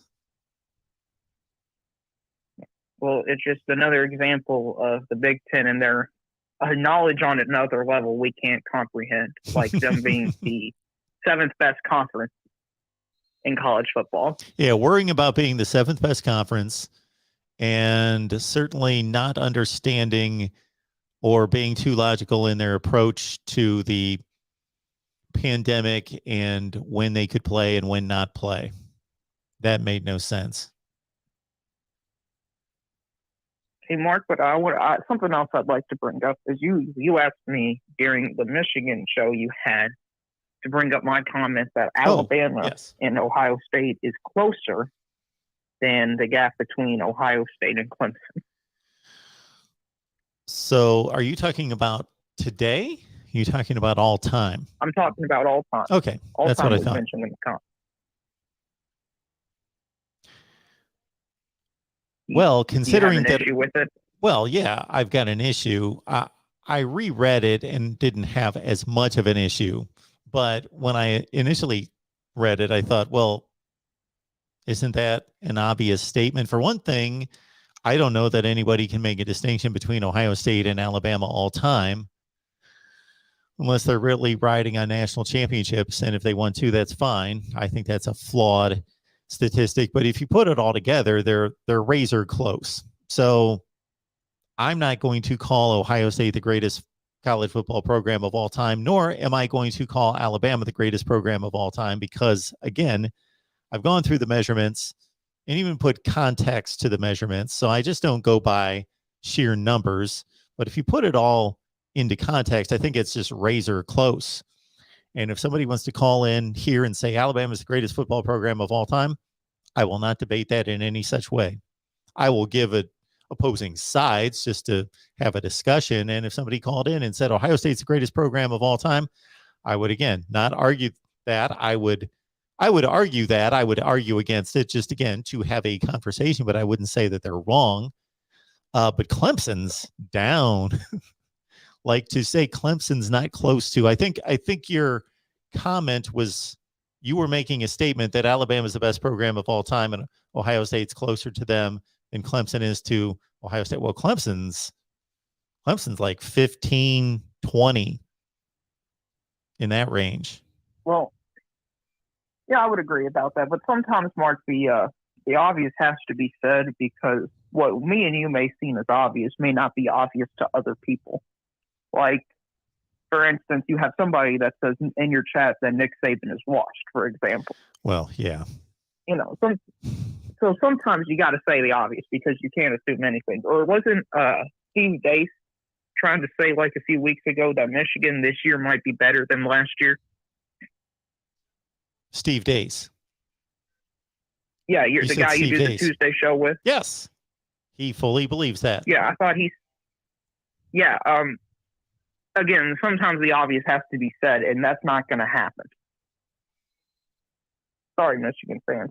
They lost Aiden Hutchinson, right? They did. And they lost to Son Haskins. They did. Yeah. Was Ohio State better when they lost Chase Young? No. Took a big hit on defense. Right. And is Michigan obviously isn't to the level of Ohio State, but if Ohio State can lose somebody that good and get worse, Michigan's in a whole lot worse situation. And that's all I got to say about that. Mark, what are you looking forward to in the spring game? Like, is there anything that when you watch a casual spring game that pops out and you said, this team is better than I thought, or maybe worse than I thought? Well, I got to say that this Michigan spring game, number one, is being played in a more legitimate fashion than most. It's, there's more hitting. It's more physical. The quarterbacks are live except for McNamara. They put the white shirt on him, so no hitting Cade. But besides that, everybody else, they're playing football, so it's a little bit more legit. But in your typical spring games, I think we get more from the passing game and the matchup of the wide receivers and the DBs than we can get and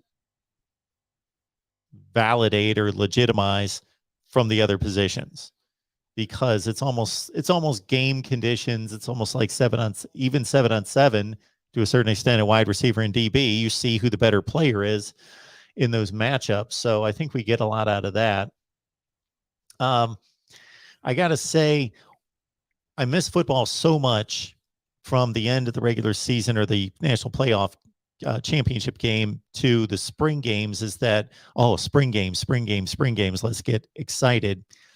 And then you start watching a spring game and you realize, okay, they're practicing.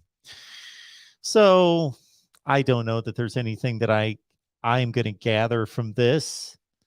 Again, as was stated in the chat, and I said it before, a number of people jumped in on the same topic, is that we've got J.J. McCarthy, who's injured. And if he's injured long-term, then you got Cade McNamara, who is the starter. Michigan's backup quarterbacks behind that look, and usually if you get to a third backup quarterback, it's understandable that they're going to be pretty bad. And I see that here.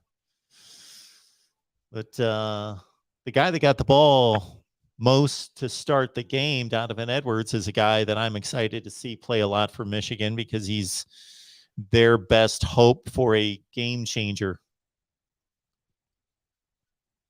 Okay. And the final thing I'd like to ask you about is I'd like to shift gears a bit. And I was thinking about a comparison for Stetson Bennett, okay? Yeah. Now, I'm not sure if this is the Stetson Bennett, great quarterback, but he doesn't have a lot of support still. He reminds me a lot of Alex Smith when he was with the Chiefs and he was winning tons of games, but everybody was still waiting on Patrick Mahomes. Okay. What do you think about that comparison? At their levels, I can make that comparison. Obviously, Alex Smith is a zillion times better than Stetson Bennett. Alex Smith was a number one pick in the NFL draft and has put together a nice NFL career, almost went to a Super Bowl, all that. Played, as you know, being a Chiefs guy, for some really good Chiefs teams and went to playoffs. So, you got to drop down the comparison to the college level. Sure, there's a comparison. There's a guy waiting in the wings who's got all the talent in the world that everybody wants to see play, who's not proven anything yet, versus the guy that people are kind of tolerating because there's a ceiling. Well, Mark, that's all I got for you today. Make sure to hit the like on the video because we got college football back. And we're only less than 100 subscribers from Mark hitting 34,000 subscribers. So let's hit that sub button. The real MVP. Appreciate it, man. No problem. See you next time. See ya. You see on the ticker down below, our lines are open at 860-499-3332.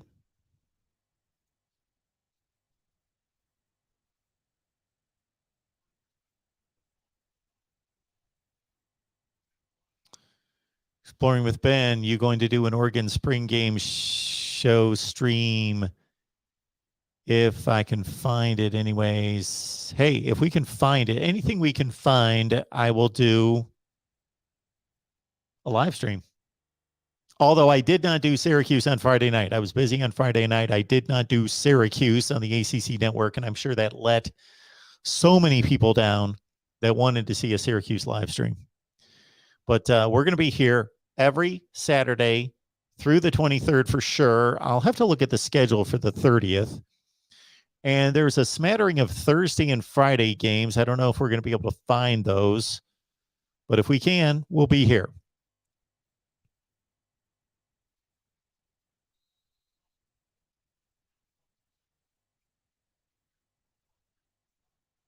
No running clock.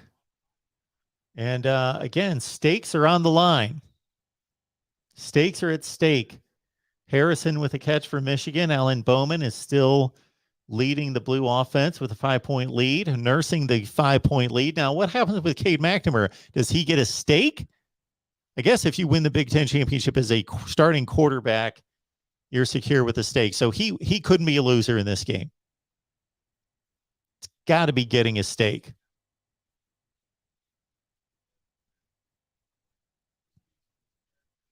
Yes, the poor Orange and Dino Babers, which reminds me, this week we'll be releasing our coaches' rankings. I've knocked out the Big 12, the Pac-12, and the ACC. So all of you want to see where Dino Babers is ranked, I'm sure. So I'm going to release those videos starting Monday. Next week is Coaches Rankings Week here at the Voice of College Football. I'll release the 5 conferences and then unveil the top 10.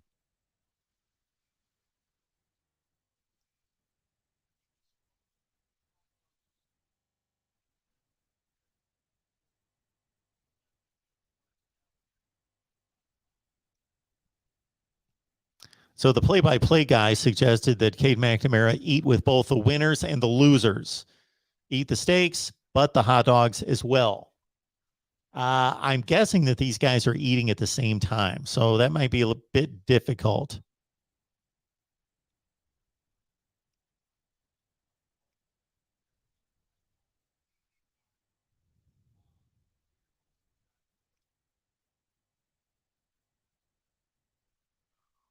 Bowman, miscommunication.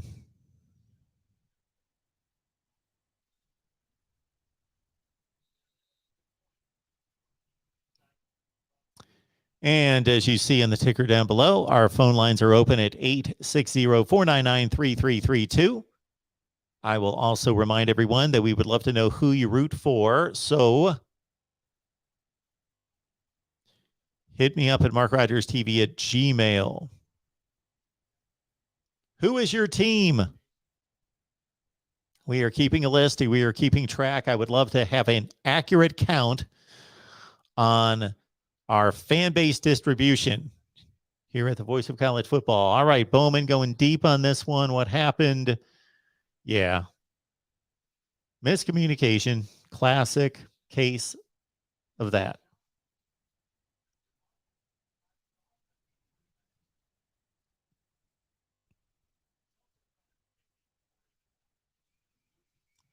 Joe's here. Go Irish. If we can pick up Notre Dame spring game, we will be here. We are going to be here every Saturday during the spring games. Bowman gets a little pressure and delivers. Alan Bowman, remember, 33 touchdown passes at Texas Tech and projected starter by many going into 2020 and now way back in the discussion.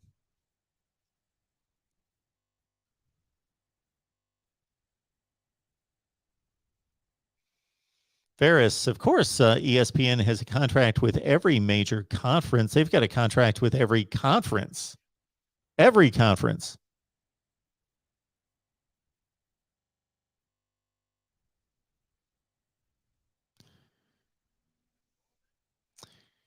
Andrew says, who's the best team in your opinion on the West Coast going into the 22 season? All right. Are we considering the West Coast truly the West Coast or just out West, Pac-12 Mountain West?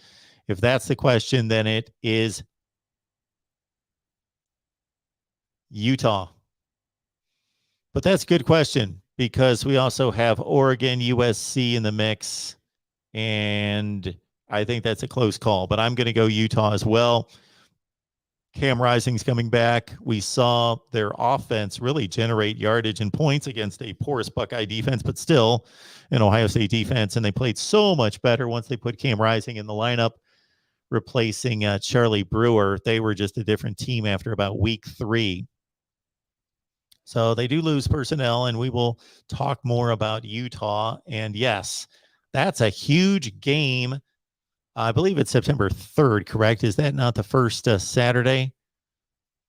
But whoa, Nelly college football game, Utah, Florida. I would actually rather see Utah, Florida than the Oregon, Georgia game because I just think it's going to be much closer. And yes, the Ducks lose Kayvon Thibodeau, but they should be improved at quarterback minus Anthony Brown plus Bo Nix, who we expect to win the starting job over Butterfield and Thompson. And that is going to be our conversation on Sunday. We're going to be live on Sunday, tomorrow, Sunday, 5 Eastern. And our number one topic, unless something hits us that's more important between now and then, is going to be quarterback battles across college football. Please check out either my tweet or on the community tab right here, the community page on YouTube. I posted the quarterback battle poll. Which is the most important of the quarterback battles? Oregon. You got Bo Nix going up against Jay Butterfield and Ty Thompson. We've got a quarterback battle going on at Texas with Hudson Card, Malik Murphy, and of course, Quinn Ewers. We've got a quarterback competition, possibly Dewey at Penn State. Sean Clifford should be the starter. Drew Aller is just a true freshman, but a 5-star, close to a 5-star. Penn State possible quarterback competition, but probably no real quarterback competitions by the upper echelon in the Big Ten. We would have had one, Cade McNamara and J.J. McCarthy. In the SEC, we've got the Texas A&M quarterback competition. Haynes King, who won the job coming out of camp last year, but got hurt in week 2 or 3. And Max Johnson. And then also Connor Weigman, the 5-star, is competing for the job at Texas A&M. Florida, Anthony Richardson, Jack Miller. Stephen, thank you so much. Appreciate the comment there. Quarterback competition. So that's going to be our discussion as we go live with all of you Sunday at 5 Eastern. Oregon, Texas, LSU quarterback competition. Jaden Daniels, Miles Brennan. Is there a quarterback competition at Clemson? I think not. But Cade Klubnik, considering DJ Uiagalele's struggles last season. Whoa, Nelly. Is it true JT Daniels is transferring to Minnesota State? Yep. To get that fine coaching. First-rate coaching.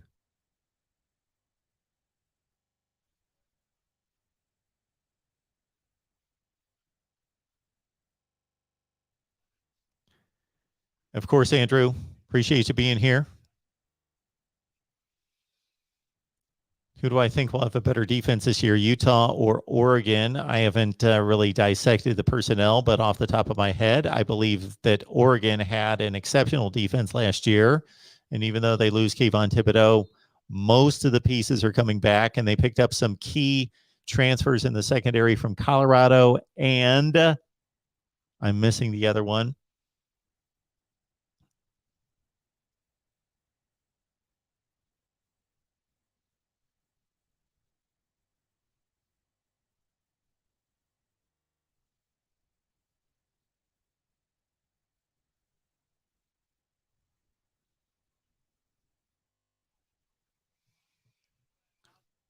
Phone lines open 860-499-3332. 860-499-3332.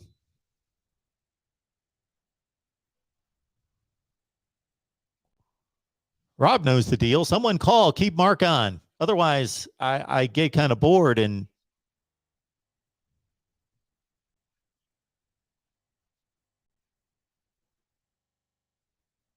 Alex in the game now for Michigan. Did you just hear Alex? And I just found out about this guy yesterday listening to our Michigan spring game preview, courtesy Justin Rowe, Blue by 90 podcast. Check it out. Even though the spring game's already being played, you'll learn a lot about Michigan football. But in the game for Michigan right now is Alex. Hold your comments. Don't make fun. Alex Orgy. Skyler, the Michigan defense is going to be stout. Maybe not dynamic on the edge. We can in no way expect the Hutchinson-Ajabo replacements to be as good. And the defense, though, is going to play the same scheme. You got to consider all these players are playing with more comfort and familiarity because the scheme's going to be the same now for a second straight season that they learned under Mike McDonald last year. Daxton Hill's a big loss, and so is I'm blanking on the linebacker they lost. Led the team in tackles. Shoot, big time linebacker, but maybe a step slow. That Junior Colson is pretty much going to emerge as being that next guy. But Dax Hill's a huge loss, of course, and Brad Hawkins.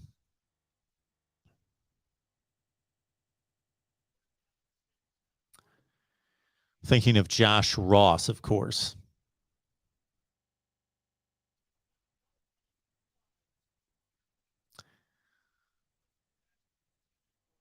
Still got a 14-9 game.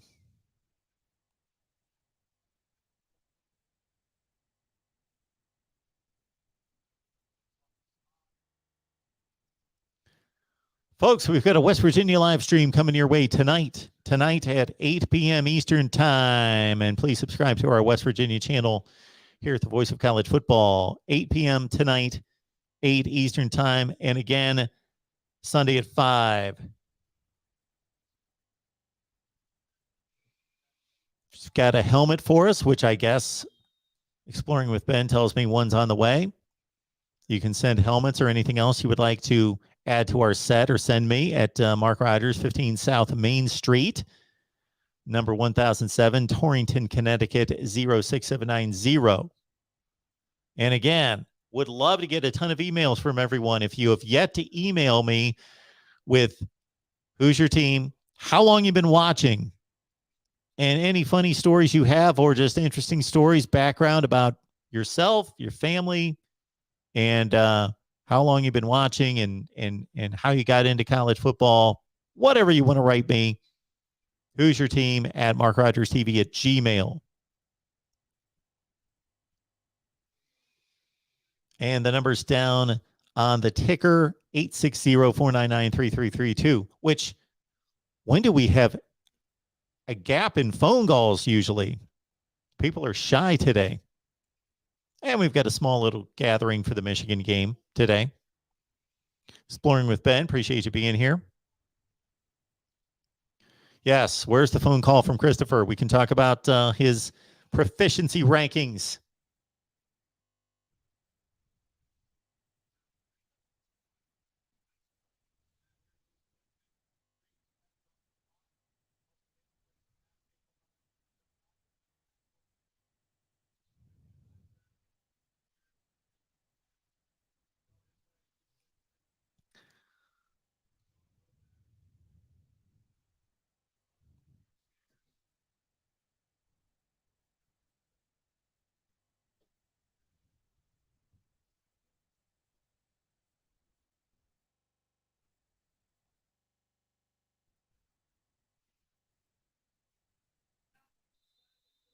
All right. The blue looks in pretty good shape at this point to be eating steak.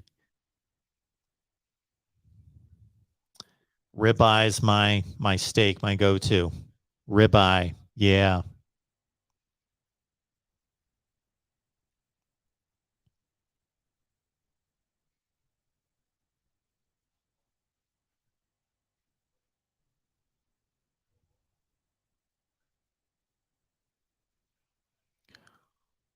I see that we've got some real charges, I understand, against Will Smith.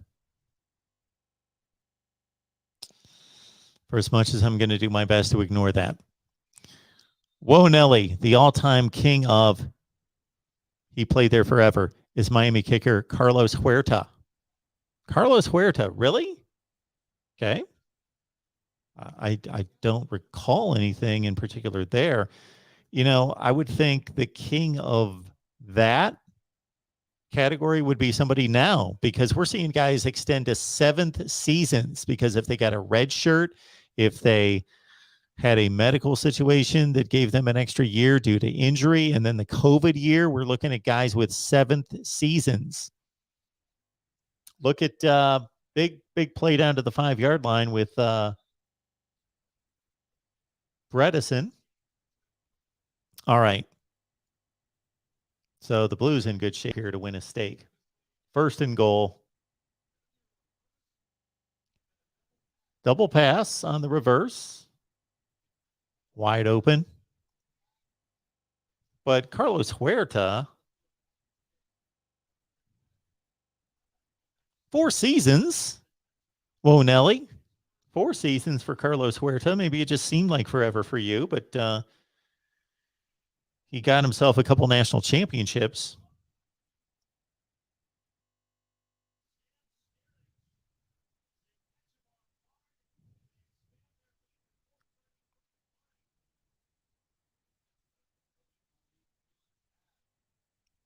John, that could be. Harbaugh could be a softie and just give in and let everybody feast.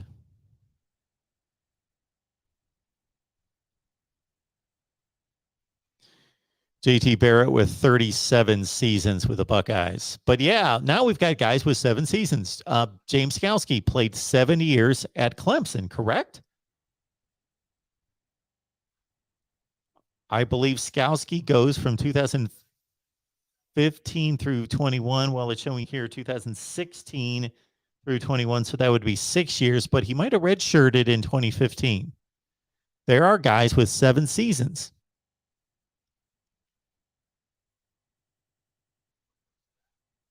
Oh, Ferris.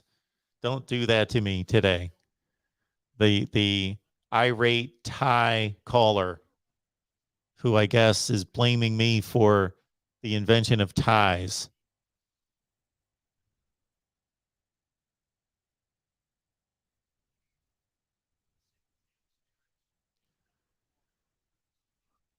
Vandy Dandy.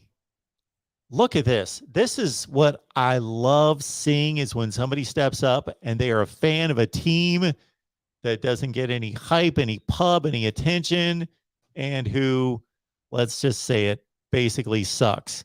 Vandy Dandy has been rooting for a team since 2000, forever, for a long time. 3.8 wins per year. God bless you, Vandy Dandy. Good for you.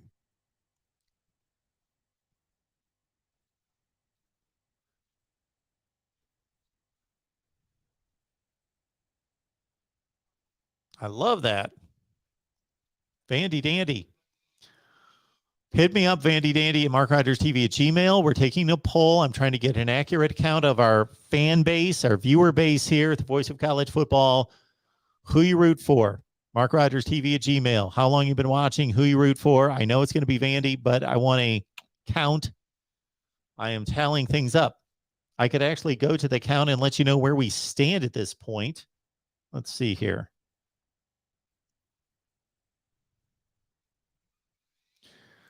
Numbers down below, 860-499-3332.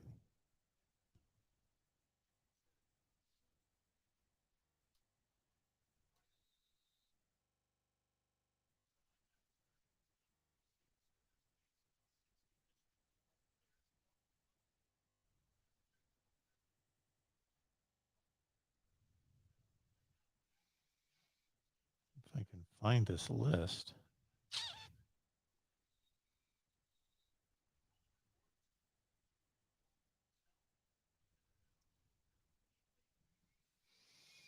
Here it is. Here's our fan base count. And excuse my counting because I got to count this up because it wouldn't allow me to count it each section. So anyway, this is our fan base count to date. So if you've not written in, please do MarkRogersTV at Gmail and let us know. It's on the banner right there. Let us know who you root for and tell me anything else you want to tell me about your fandom. And of course, join us on Discord. But this is for who is your team? Okay. So far, NC State 1, Miami 6, Florida State 4, Virginia 2, Georgia Tech 1, Nebraska 8, Ohio State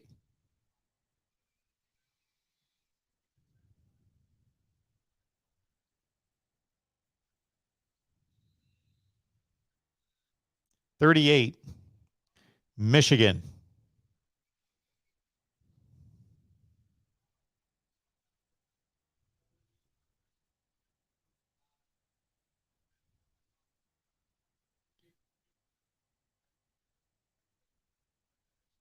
39, Penn State 2, Michigan State 8, Minnesota 1, Iowa 1, Wisconsin 2, LSU 2, 3, Arkansas 2, Tennessee 1, Alabama 4, Kentucky 3, Georgia 1, Texas A&M 1, Oregon 3, USC 8, Colorado 1, Arizona State 1, Oklahoma 5, West Virginia 3, Texas Tech 1, Texas 1, Notre Dame 3.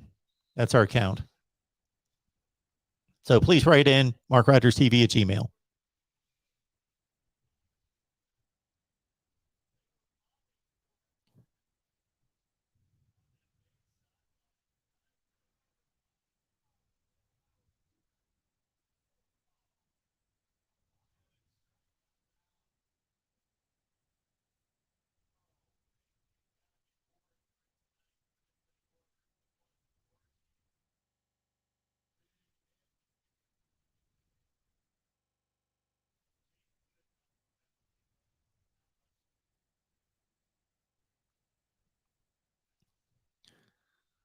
Los and Lockett. What are the expectations for Michigan this season? What are their expectations? They better be to win a Big Ten championship and go from there. If they're a truly elite or see themselves as elite, then it should be championship or bust in the Big Ten, and then you go from there. Like, I would hope that even though a national championship is the standard at Alabama, of course, Georgia, Ohio State, I guess Clemson should be, that you can't win the national championship until you win the conference championship. And we know that there's been a couple of teams here and there that have had a shot at winning a national championship without winning the conference, but you basically have to win the conference. So win the conference, and especially if you're in the SEC, that's going to take care of itself. Then you can't do anything about the playoff till you get to the playoff. So my goal would be get to the playoff, win the conference, get to the playoff. We'll take care of the national championship run then.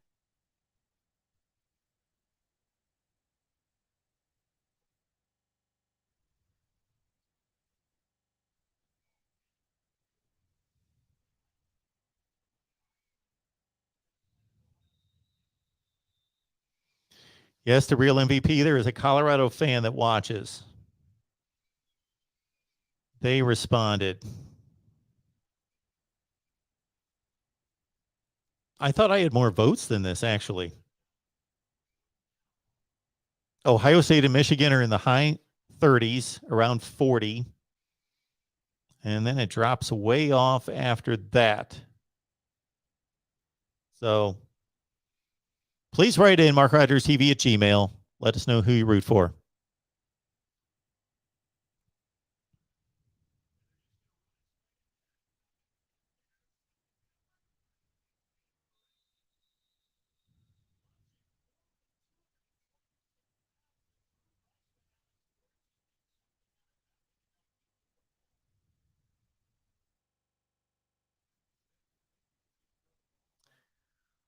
Well, folks, I believe we've come to a conclusion here. Although the Mays, they've got a shot. They got a shot. They're down at the 15-yard line, and they're going to throw into the end zone.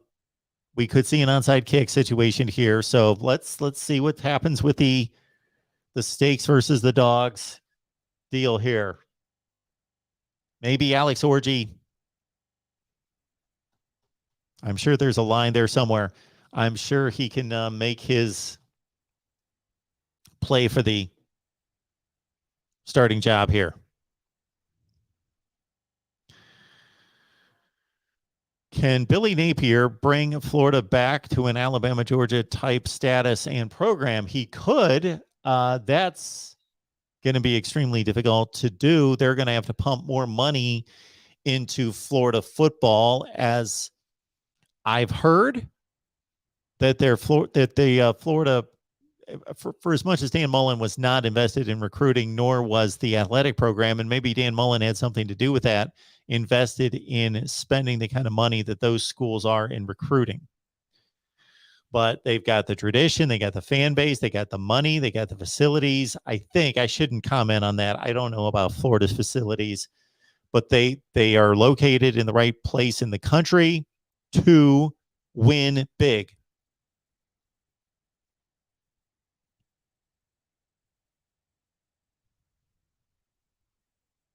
Tim's here. Tim's showing up late in the process. Appreciate you being here, man, Tim. I'm sure it's nice and early for you.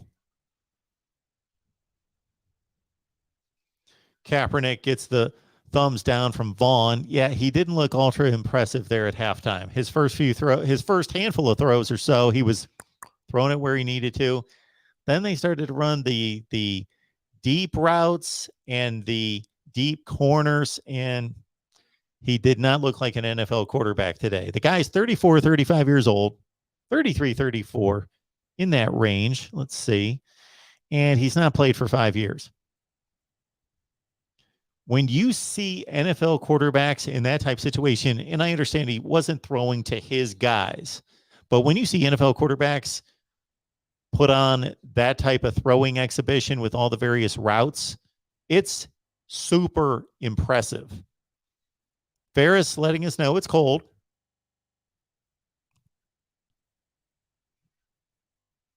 Okay.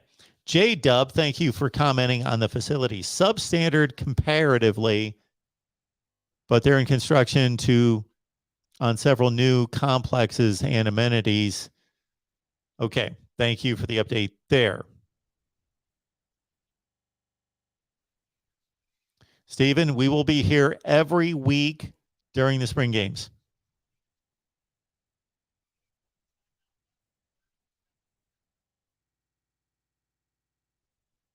Stephen asking, why is the big house almost empty? I think that was Ferris jumping in, not necessarily responding to my Kaepernick comments, but the stadium being empty. Yeah, I was a bit surprised the lack of people there for a spring game, considering that I understand the weather's not great. It's 40 degrees there, but that they just won the Big Ten championship.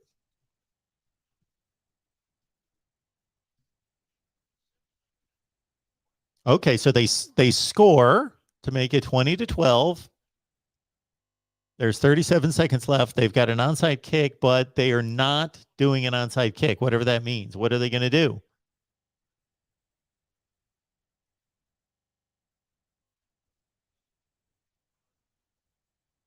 Okay. So instead of having an onside kick, they're giving the Mays the ball back, and they've got to convert a 4th and 10.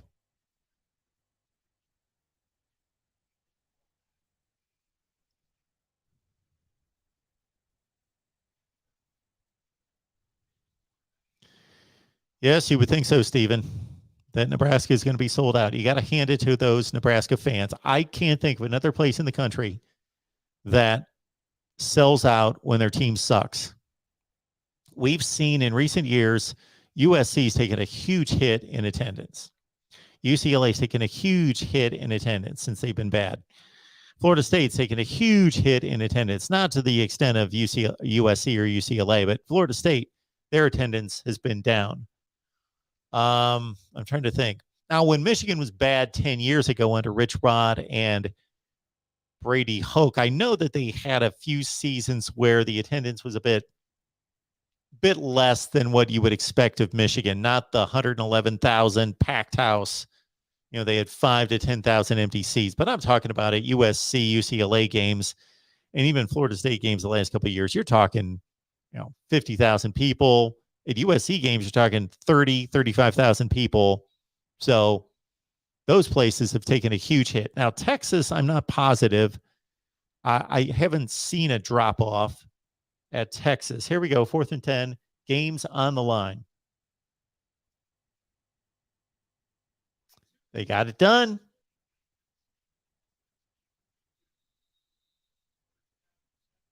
Okay. Little drama here. And if somebody wants to come in, the lines are still open at 860-499-3332.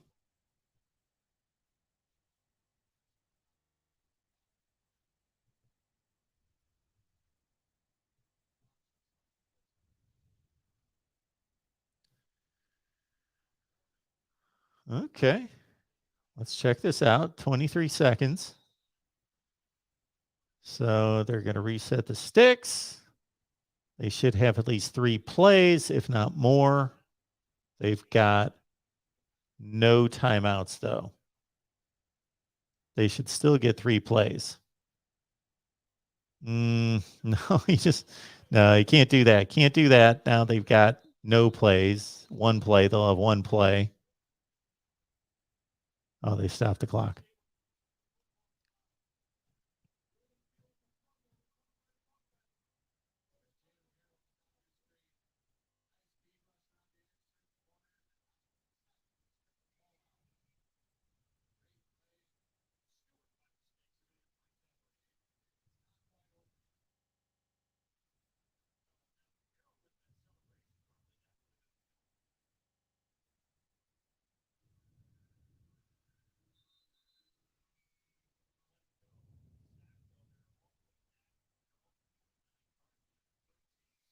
Rob J, that guy that Mark has on his Nebraska channel is awesome. That's our guy, Greg Peterson, Husker Online. Greg is a good guy. He is absolutely a good guy. All right, 13 seconds, 2 plays. Okay. Oh, did he tackle him inbounds? Yes, he did. They're not going to have time to get set and go. Ball game.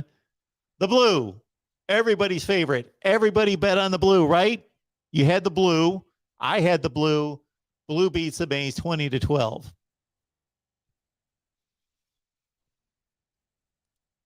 When they divided the rosters and had their draft, I certainly thought the blue has it. This is going to be a 1-score game, but it's definitely blue. Ferris, that's the way it's supposed to work out, right? Go blue. Blue wins. Blue gets the stakes. Defense wins the game. Uncle Rico, we are all losers here. Thanks for that confirmation, Uncle Rico. Appreciate that. All right, we've got a final in the books at the big house. The blue beats the Maize 20-12. If anybody can tell me which NFL playoff game ended with a score 20-12 that comes to mind right now, let me know. All right, let's hear from Harbaugh.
All right.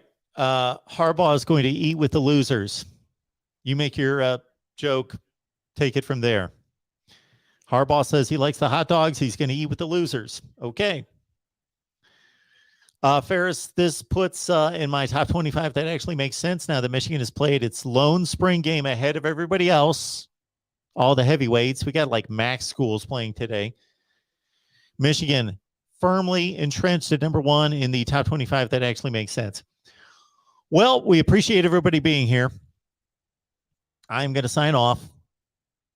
Nobody wanted to call. So I'm going to sign off. And we'll be back at 8 o'clock tonight, 8 Eastern, West Virginia Live. And then Sunday at 5. Sunday at 5, we're going to talk quarterback battles and anything else you'd like to talk about when we've got the phone lines open. Sunday at 5 p.m. Eastern time. And again, tonight, West Virginia Live at 8 Eastern, right here at the Voice of College Football. Appreciate everybody being here. Thank you so much for your support. And we will see you soon. Ferris, yes, great show. Thanks to you and everybody else. Rob J., thank you. Joe, good to see you. Dog named Brutus, we'll see you next time. Appreciate you being here, Exploring with Ben. Everybody hit the like button on the way out, and see you tonight for the West Virginia Live show, 8 Eastern, here